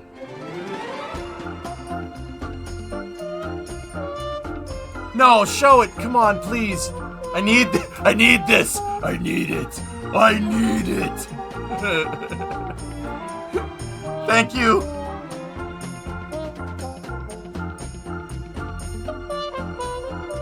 Come on.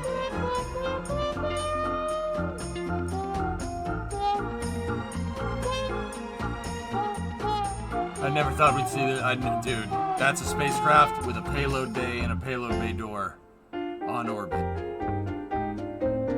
It looks like they're doing a barbecue roll. They do that for thermals.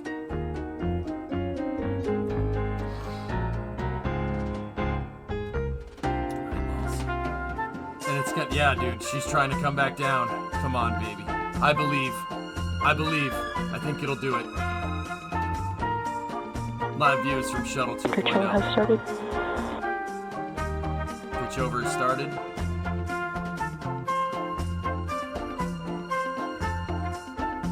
Yo, Blood Fam, I missed anything interesting this morning? Nah, you good, man. It's fine. You missed nothing.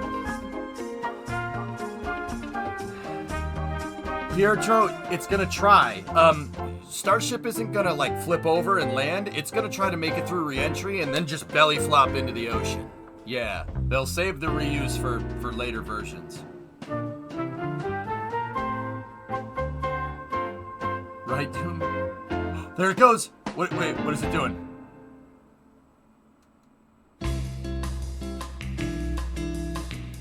Uh-oh. I don't think that worked.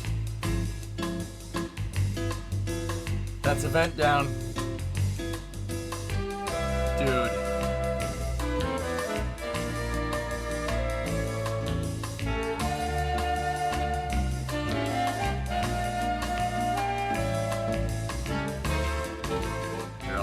I'll turn the music down a little bit. Yeah, it looks like the payload bay bound up there.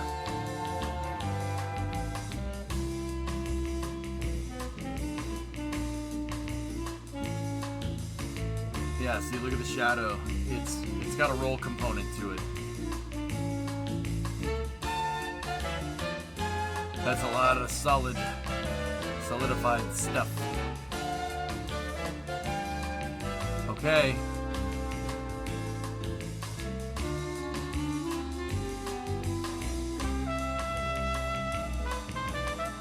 Alright, it should level out here.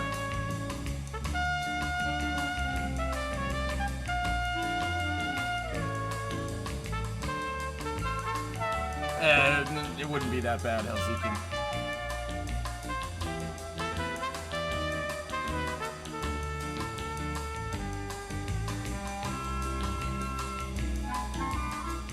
Something like that. They're gonna fire the Raptor, Chief. At least try to. It looks like the door bound up a little bit. No, Dan, it's still attached. Differences.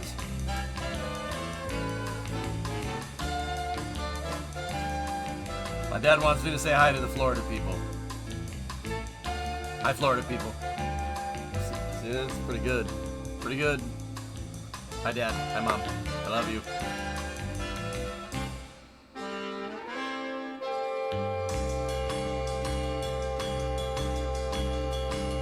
And you, and you, and you. Not you, though. But you over there. Yeah, definitely you. Not you. You. 8 minutes till Raptor relight. Okay.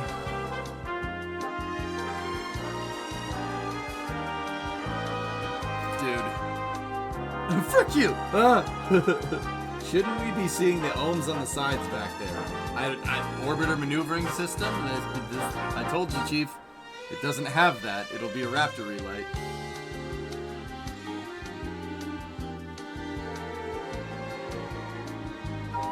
Yes, Erudite, it is. Hello, yes, I am Florida person. Hey, Rev. Did you see it, dude?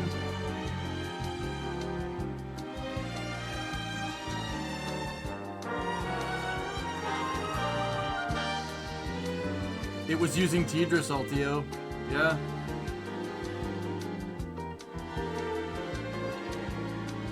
What do they use for ullage? Ando, I'm guessing there's thrusters down at the bottom, dude. Do you think the door will affect re-entry? No. Yeah, it did.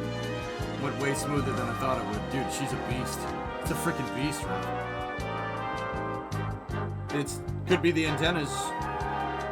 They're a lot more directional than you think, geek. There you go, 2020. They'll love the MX-5 Cup race today. Nice. Level 9. Summon the Florida people. Yeah. My parents are down in Florida right now with relatives.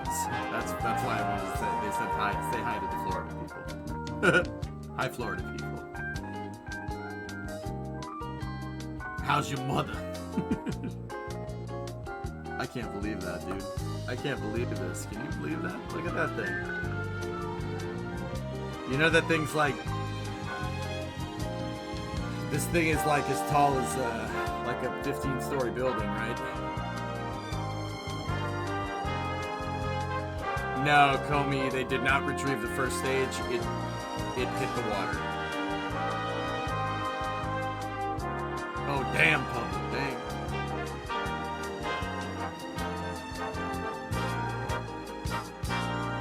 Unbelievable.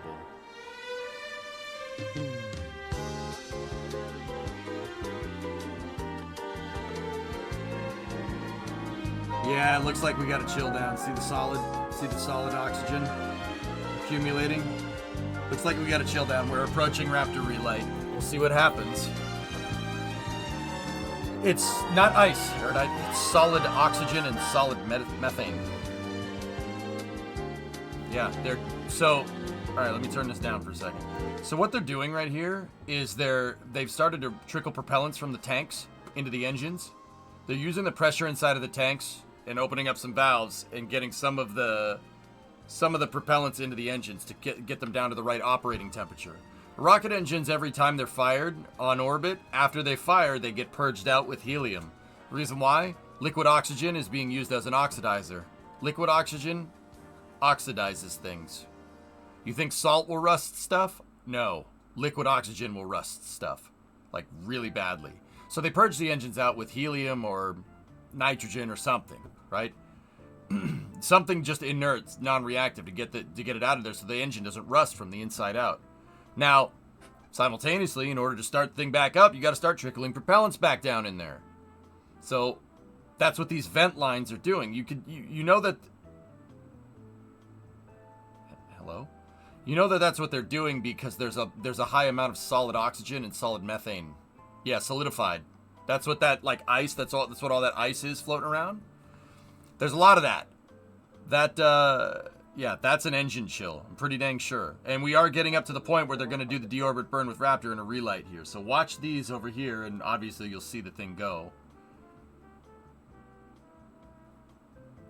Well, if the antennas are on the top of Starship and we have an acquisition, like there's an acquisition of signal through Tidris, yeah, it would make sense. If the antennas are pointing towards Earth, that's not pointing towards Tidris. People are saying there's a stuck RCS thruster. I don't think there's a stuck RCS thruster, Nathan. If there was, the RPM on that roll would be increasing constantly. You would see an increased roll rate. I'm not seeing an increased roll rate. The RPM has stayed pretty steady.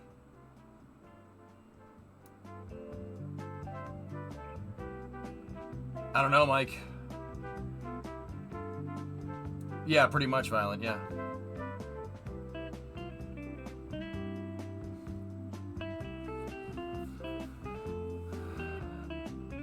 Yeah, maybe someone. Depends on thruster direction. I think the roll is there for thermals, human.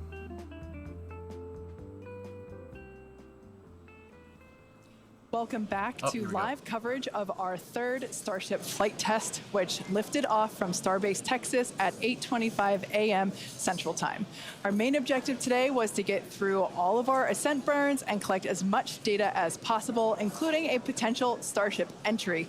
And we just came out of a coast phase and were treated to a number of HD views thanks to Starlink, including the PES door open-close test. So that was one of our test objectives today that we met. So that's awesome. It has been such a great day. It has been a phenomenal test day. Just to see booster lifting a Starship to ascent, ship completing its ascent. Just a wonderful day. Kind of to recap the objectives a little bit. Booster completed its ascent, ignited its 33 Raptor engines. We demonstrated a successful hot staging for the second time. Booster completed the boost back burn, didn't quite accomplish the landing burn, and then had a hard splashdown in the Gulf. Meanwhile, ship completely successful after the hot staging. We had a good 6-engine burn of the Raptor vacuum engines and sea level engines. And then we've commanded a number of demonstrations, including the Starlink satellite deploy demo, so the payload door, as well as a prop transfer demonstration. We do still need to do some data review on those, so as we get that data back, we'll be sure to update you on social for how those tests went. We are coming up on our next major milestones, which is an in-space relight of our Raptor engine for the first time, followed by re-entry and then landing in the Indian Ocean. Incredible.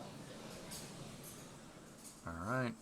Yeah, that's right, guys. We should be just about 40 seconds away, 40 or 50 seconds away if we do this relight demo. Do want to stress this is not a deorbit burn. In fact, it's actually going to function a little bit opposite of a deorbit burn. We're going to be raising our perigee with this burn for the lowest point of our orbit. This is just to demonstrate that we can relight a Raptor engine on ship while it's gone through a coast, while it's in outer space, while it's in microgravity, all of the different complexities that come with lighting this engine again after it's already done an ascent burn, but you're now coasting through space.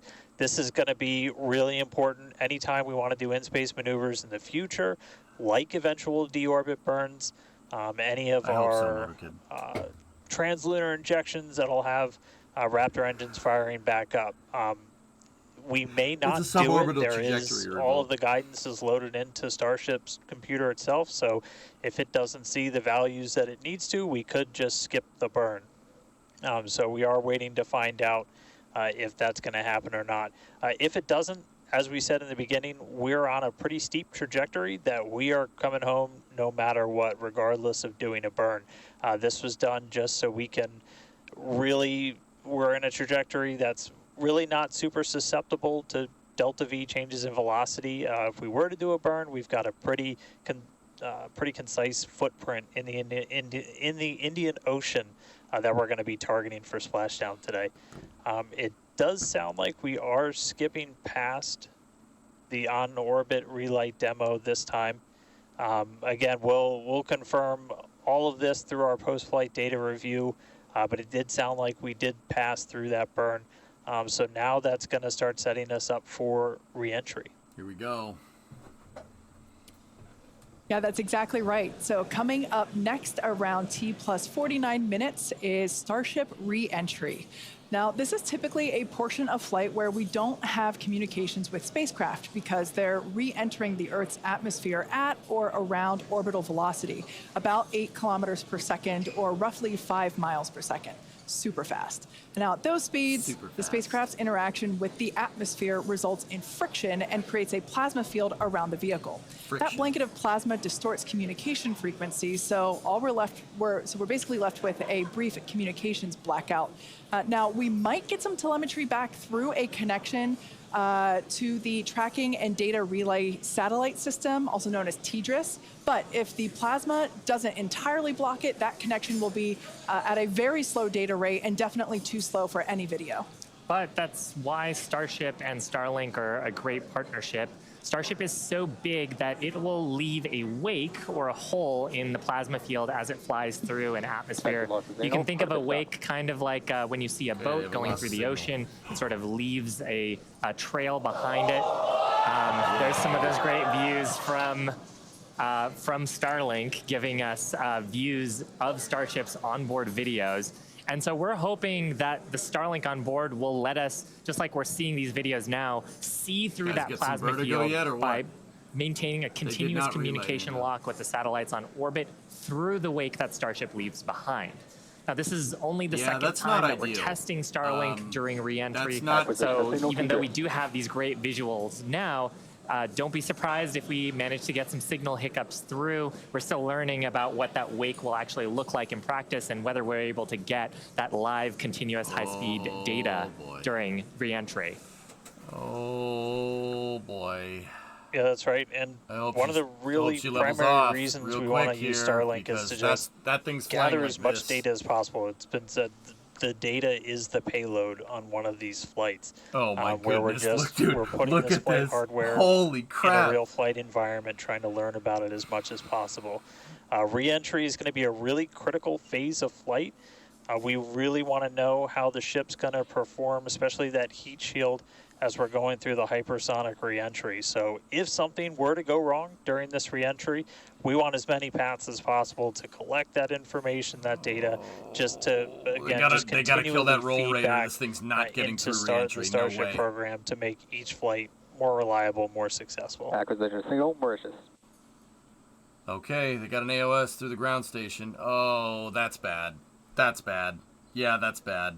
That's very bad. Now, if Starship manages to make it all the way through re-entry, we'll collect valuable data on Starship flying through the Earth's atmosphere at hypersonic speeds, meaning more than 5, or at this point, will be more than 5 times the speed of sound.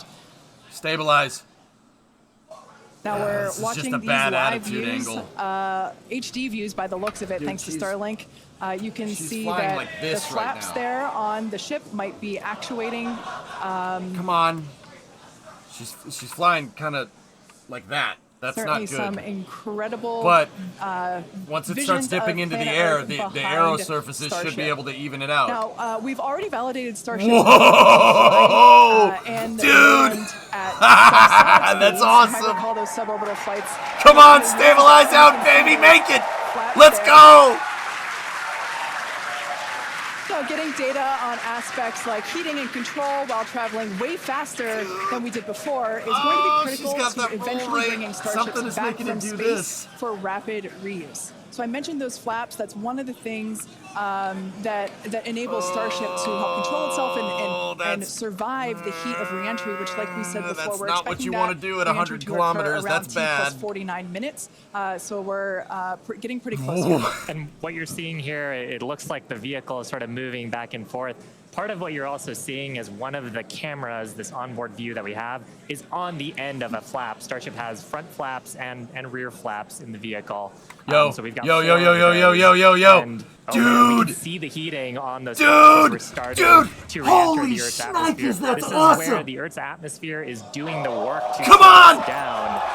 Come on! Now, like we said, this come on, you got it! You got it!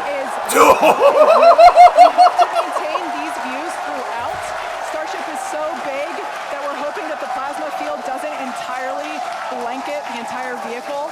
Right now, it is not. The Starlinks are still... brought to you by Starlink. Yeah, the Starlinks are still communicating and still capturing the data and the video this is bad. You don't want to re-enter like this. Shiva, this is just absolutely re-entering incredible sideways. views. We've never seen anything like this before. Gotta hope that the aero surfaces can compensate. Ever in space. Oh my goodness. And it's important to note goodness. The ascent burn that we did was to get us to orbital velocities, even though we were on a nearly orbital trajectory. Come on, baby, you got the this. heating and the loads that Starship is going through right now are what it She's stabilized out! She's stabilized out! Come on, make it! Let's go! Views through entry. This is incredible. Dude! Again, this is the furthest and fastest that Starship has Not ever good. flown. Not good. Not good. Not... You can definitely tell by the crowd here in Hawthorne. There's still a roll rate on the vehicle. Doing their work. We talked about it earlier. Up to 2,600 degrees Fahrenheit that those heat shield tiles are dissipating as we are re-entering. Yeah, now this was one of the critical, or rather the key mission objectives that we were hoping to hit today. We have never, like I said before, this is the fastest and furthest that Starship has ever flown.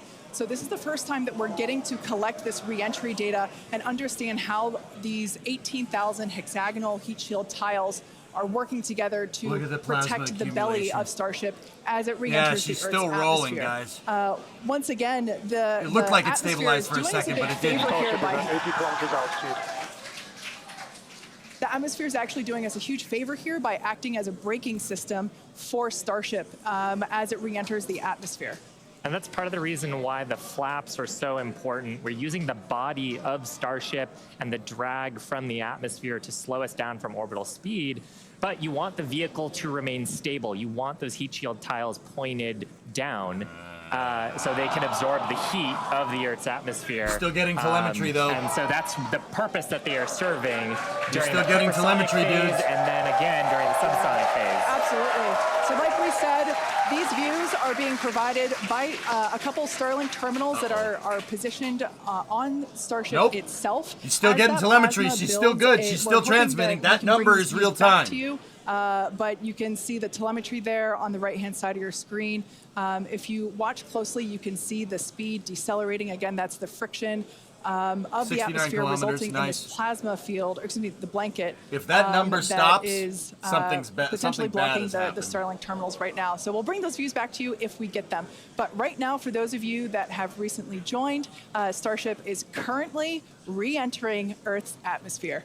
This is super exciting because it's the furthest and fastest that Starship has ever flown. It's just absolutely incredible. Major test milestone, something we wanted to accomplish on Flight 2, getting to it today. So just awesome.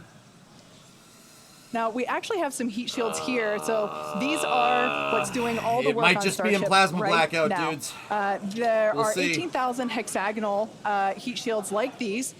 So this one that I have is flat, like this is what would be positioned on the flaps of Starship, whereas Shiva has something a little different. Yeah, the one I have would be on the curved surfaces of Starship. I'll just put it in frame here. So we've got these attached at various points around the vehicle. Like you said, Kate, 18,000 of these tiles around, and they're doing the work to make sure that the structure of the vehicle doesn't carry all that thermal load. so we can recover the vehicles eventually and get to rapid reuse on them. Diamond hands, chat! Diamond hands! They sound a little different than I would have expected them to, but they are ceramic. And these are what's helping Starship survive through this period of entry. We're not sure how far we're going to make it. Again, this is the furthest that we've gotten in our test flight. But I believe. The further we fly, the more data that we can get, and that's ultimately the measure of success here, which, I mean, I think today has been a huge success given where we've gone and how much further we've gotten with both the booster and Starship itself. And one of the beautiful things about Starlink on board the vehicle, we were getting that high-speed video. High-speed video is a very high data rate, and usually video comes after you get your telemetry. Don't hit me with the copium, man. So don't put that evil on me. Hopefully we were able to get some wonderful data throughout the entry period, which is normally something we have to wait for until after splashdown when we get that data off the data recorders. Yeah. Now, you mentioned before the flaps. Again, that the flaps are protected by the flat heat shields like I have. There are 4 of those positioned on Starship, 2 at the forward end or the top end, and 2 at the bottom or aft end. And they operate independently to aerodynamically control the vehicle's attitude or positioning during atmospheric flight and enable precise landing at the intended location. So today we are intending to splash down in the Indian Ocean, and we're hoping that we can make it that far, but regardless, it is an exciting end to what has been an exciting day. Yeah, Paul said, absolutely. I don't think so. I mean, we've had some tests in the past. We had suborbital campaigns where we have tested out the aerodynamic flaps at subsonic speeds. So that's below the speed of sound. At hypersonic speeds, well, supersonic speeds first, so faster than the speed of sound, and then hypersonic speeds, so that's more than 5 times the speed of sound. The equations of motion change, how the vehicle responds changes. So going through that control phase where we're going from faster than the speed of sound to below the speed of sound was one of the objectives today. Yeah. And that's actually a great point because we are expecting that entry subsonic period to occur around T+1 hour and 3.5 minutes. So we're not there yet. We're about 10 minutes away from that point. So again, that is when Starship would be traveling slower than the speed of sound thanks to the atmospheric braking system. Please make it. All right. We'll see. And so right now we're still waiting to see if we're going to get data back from this ship. We might be in a bit of a blackout period right now. So still waiting to hear the status on it. But yeah, we got to the actual entry portion of today. We started into peak heating, which was just a really big milestone. Starship is pretty unique in the way that it re-enters, especially for something reusable. The closest parallel has been the space shuttle. When we're comparing Starship to like when we bring a Falcon 9 booster back, we're talking about 20 times the energy given the velocity that we're moving at, and all of that energy just gets converted into heat, and then we need to use those tiles to just help dissipate that heat. They're not ablative like you would see on something like Dragon, which uses an ablative in the capsule shape. So they are these tiles that are made to be reusable. So any data we're getting on the actual temperatures it was seeing during heating, all of that is just really hugely valuable. Where Starship is really unique is, and Kate and Shiva have talked about it a couple of times, is once we're through this kind of hypersonic section and we get down to the subsonic. And that's where we really learned a lot and proved that Starship's really just its basic shape could work. And we did that during the suborbital campaign. Again, if you compare it to the shuttle, which entered, it had the wings. It had a similar heat shield system, but it had wings, and then was almost flown like a glider once it re-entered and was down to those subsonic speeds. With Starship, we're not doing that. We're just coming straight down. Nice, we'll hit terminal velocity, which with Starship is around 200 miles an hour. And then we use a flip maneuver to ignite those engines, do a landing burn, and then touch down on the ground. So you don't need a runway. We're doing that, again, designed because when we go to the moon, when we go to Mars, there's not going to be a runway there for us. And so that propulsive landing is going to be really important.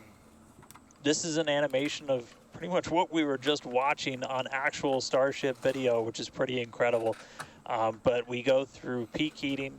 One of the benefits of today's trajectory, actually, we got closer to what the heating profile will be on just a normal mission when you compare it to our previous flights, which were headed out to Hawaii.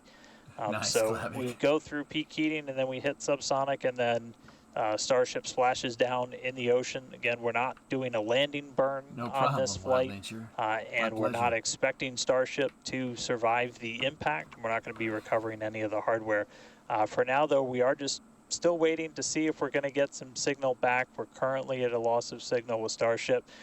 Don't know for sure what its status is, and so we're just continuing to listen in. But it was pretty incredible seeing the flaps really do their thing to maneuver the vehicle as it's moving through hypersonic.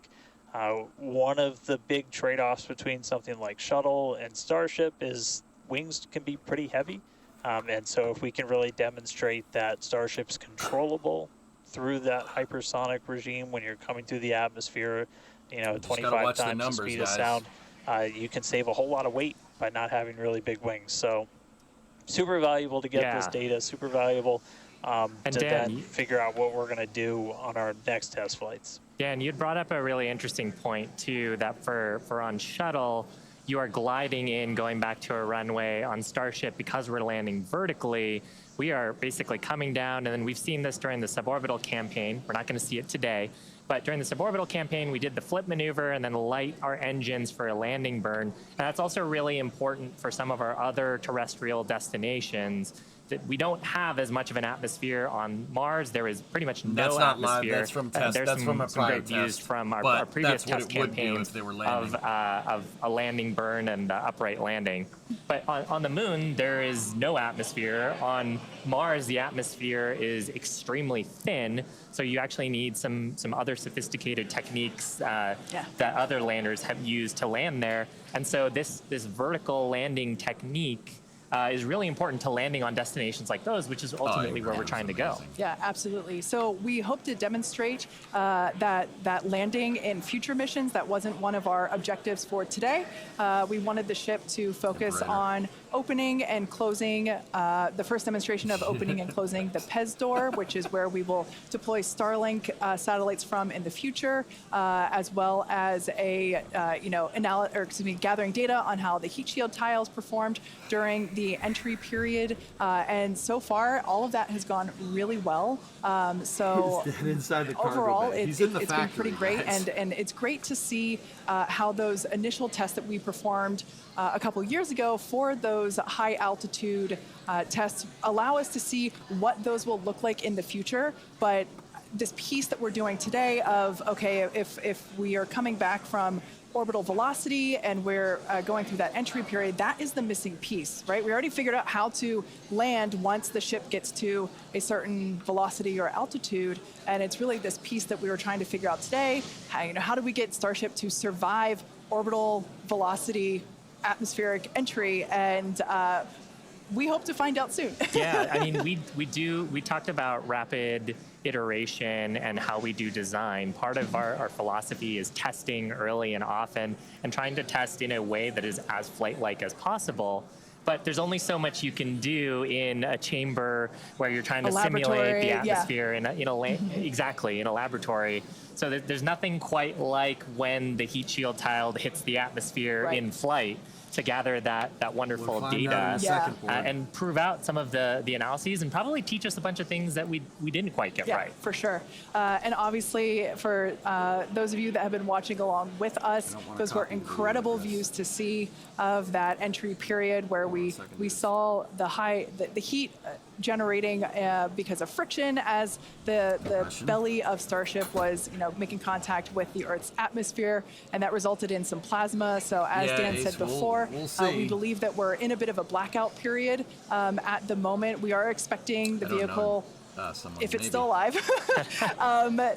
we would be expecting the vehicle to be approaching subsonic or slower than the speed of sound speeds in 3.5 minutes from now. So if it's still up there in one piece, it still has a way to go. We're not there just yet. But we saw that plasma field building up around the exterior, which can blanket the entire vehicle as it does with all of our Dragon missions, and we're at a loss for telemetry at that point in time. Yeah. So Dan's seen a lot of those with Dragon missions that he's supported. Yeah, absolutely. All the facts. 30 months. And we are hearing through some of the telemetry that it did look like we lost Starlink and our TDRS data flow at the exact same time. Now, if both of those signals are cutting out at the exact same time, that could mean we lost the ship. It has been several minutes since we've gotten any data from Starship.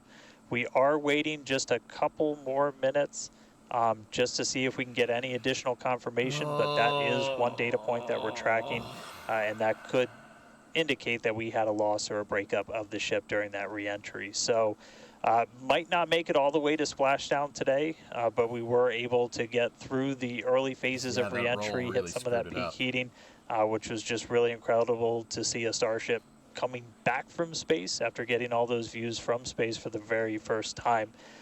So we'll just keep on listening in on the loops here, see if we hear anything over the next couple of minutes, and that might bring a close to a pretty successful day so far.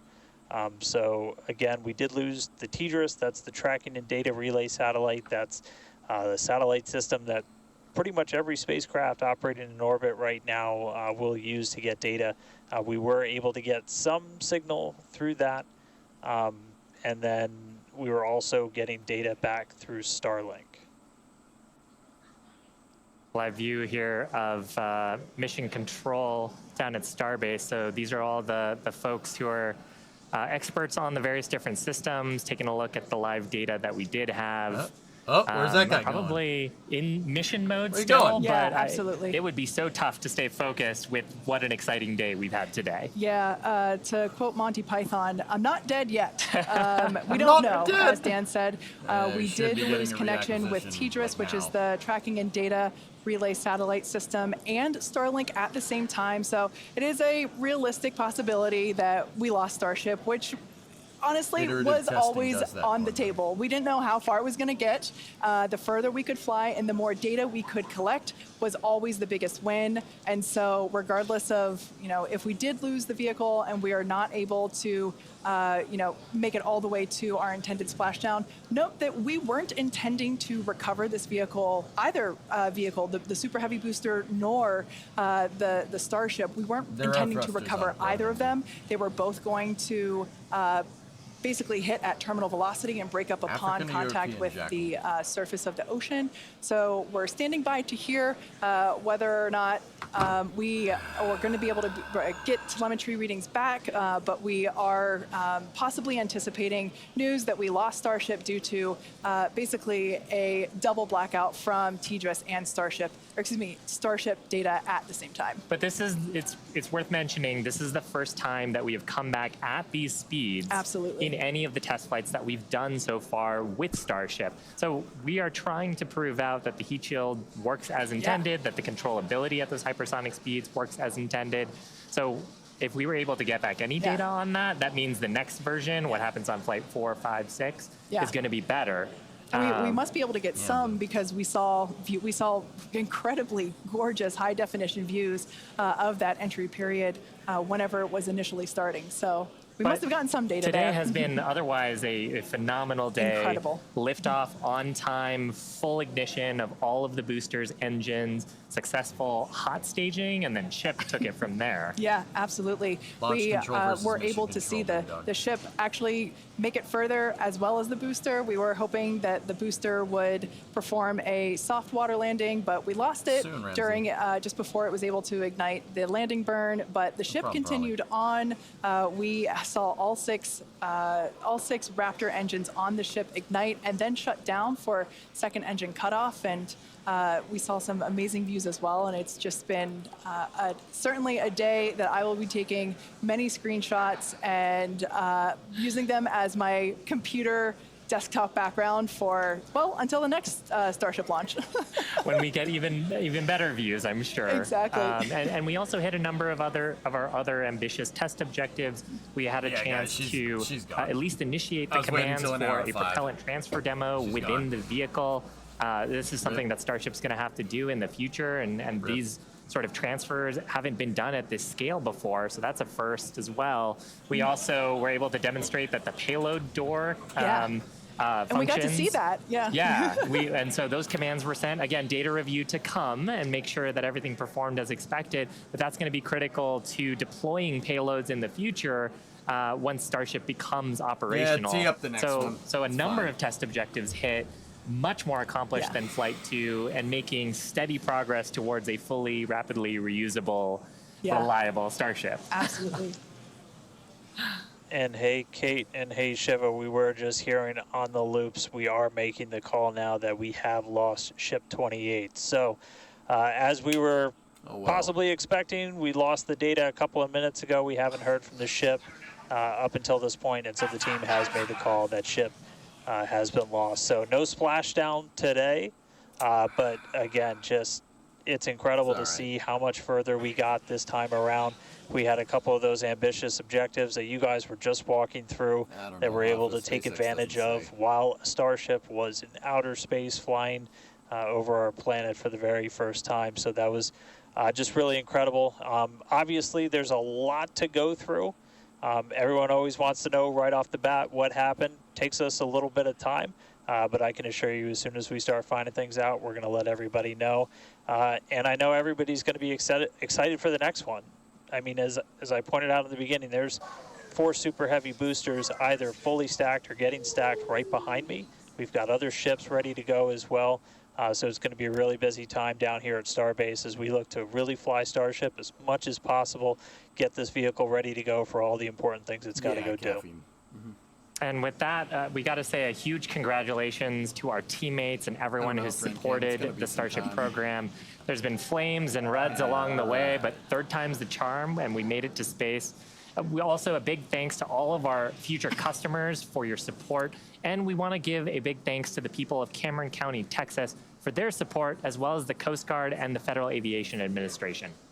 Be sure to follow the SpaceX account on X for more updates from today's test flight and future Starship tests. But before we go, we want to wish SpaceX a very happy birthday. The company was founded on this day in 2002 when it basically consisted of this small team, a carpet and a mariachi band. I don't know about you, but we're feeling 22. Also, it's Pi Day. Dan's got a pie. Yeah, but I mean, Pi Day is constant and never ending, so shouldn't every day be Pi Day from now on?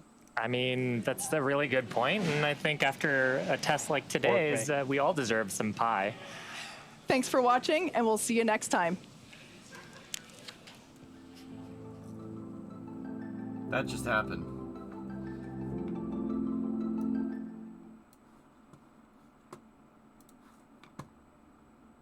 Did that just... That just happened. Wow.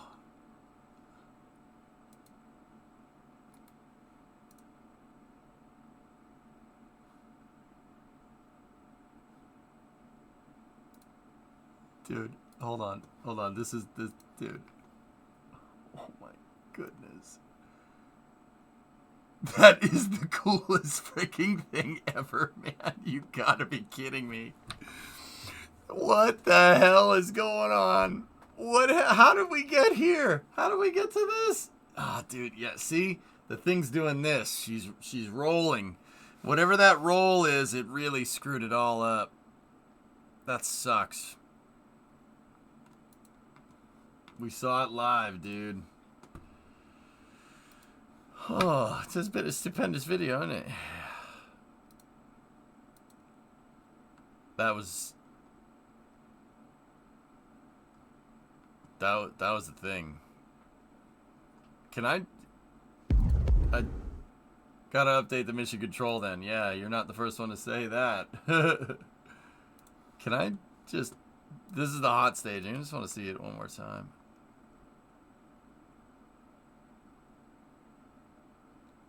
Dude, you've gotta be shitting me. That's so cool. Oh my goodness. Oh, that is so legit.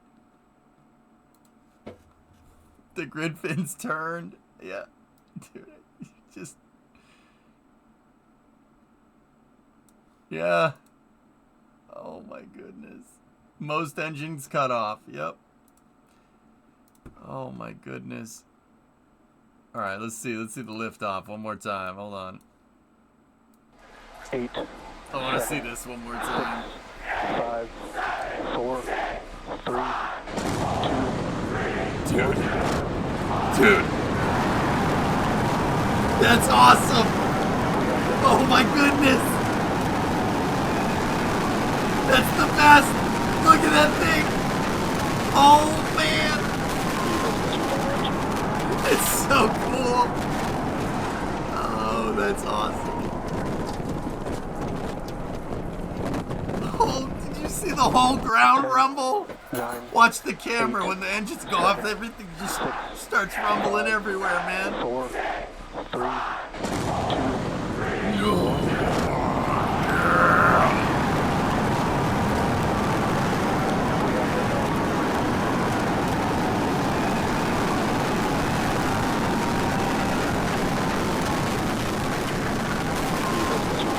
That's awesome. Wow.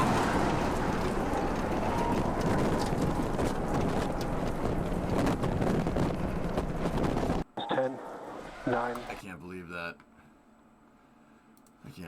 I can't believe that. Dude, that was something else, man. That was something else.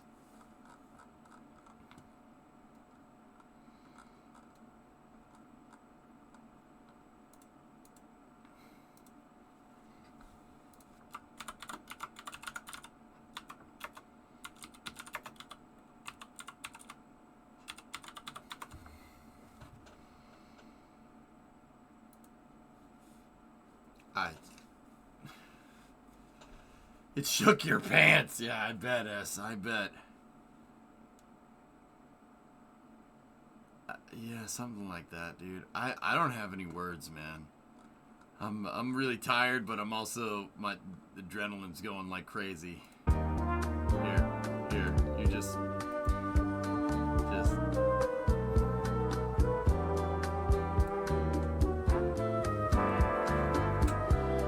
Yeah, Mark. Yes, I do.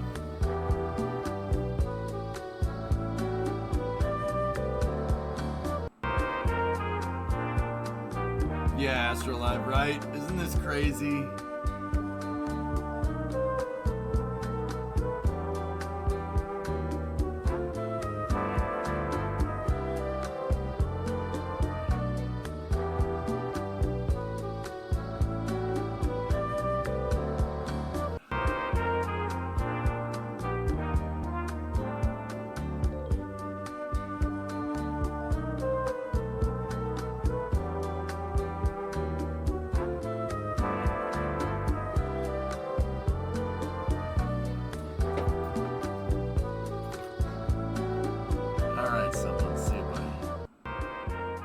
Imagine views on this thing from the moon.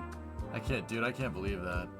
You know, like hey, Cosmo Quest, thanks for the raid, but I'm packing it in, dudes. I am goosed. Been streaming for almost 24 hours straight. I did take an hour break, but I just how cool was that? Guys, we'll go over that either a little bit later in the day or probably tomorrow. Yeah, we'll kind of digest it for a little bit. But can you explain why the ship has no RCS at all? It makes no sense. Yeah, Jens, something was turning it, so it does have RCS. I tried to tell you that, but it must have gotten lost.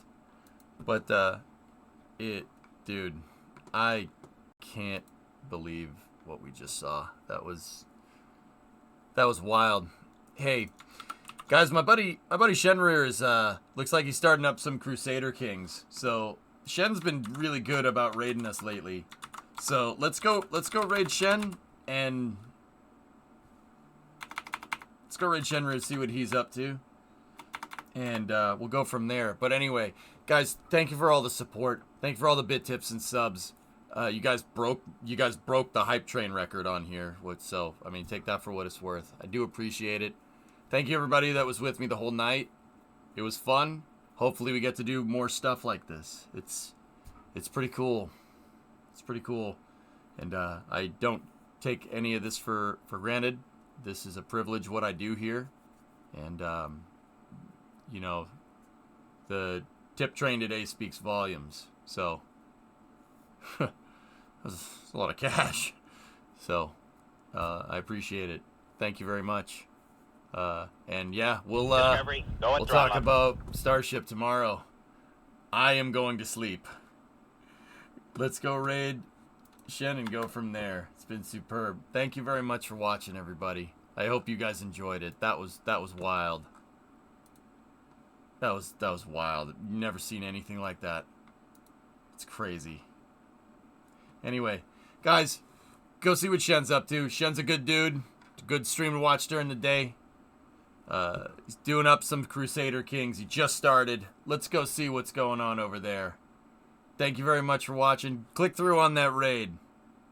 I'll see you guys either a little later tonight because there's a Starlink launch, or worst case, I'll see you guys tomorrow at noontime.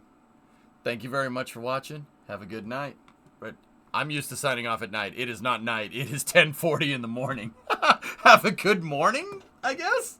I'll see you later. Oh my god. Oh, I gotta go sleep. See you guys. Have a good morning. And thank you.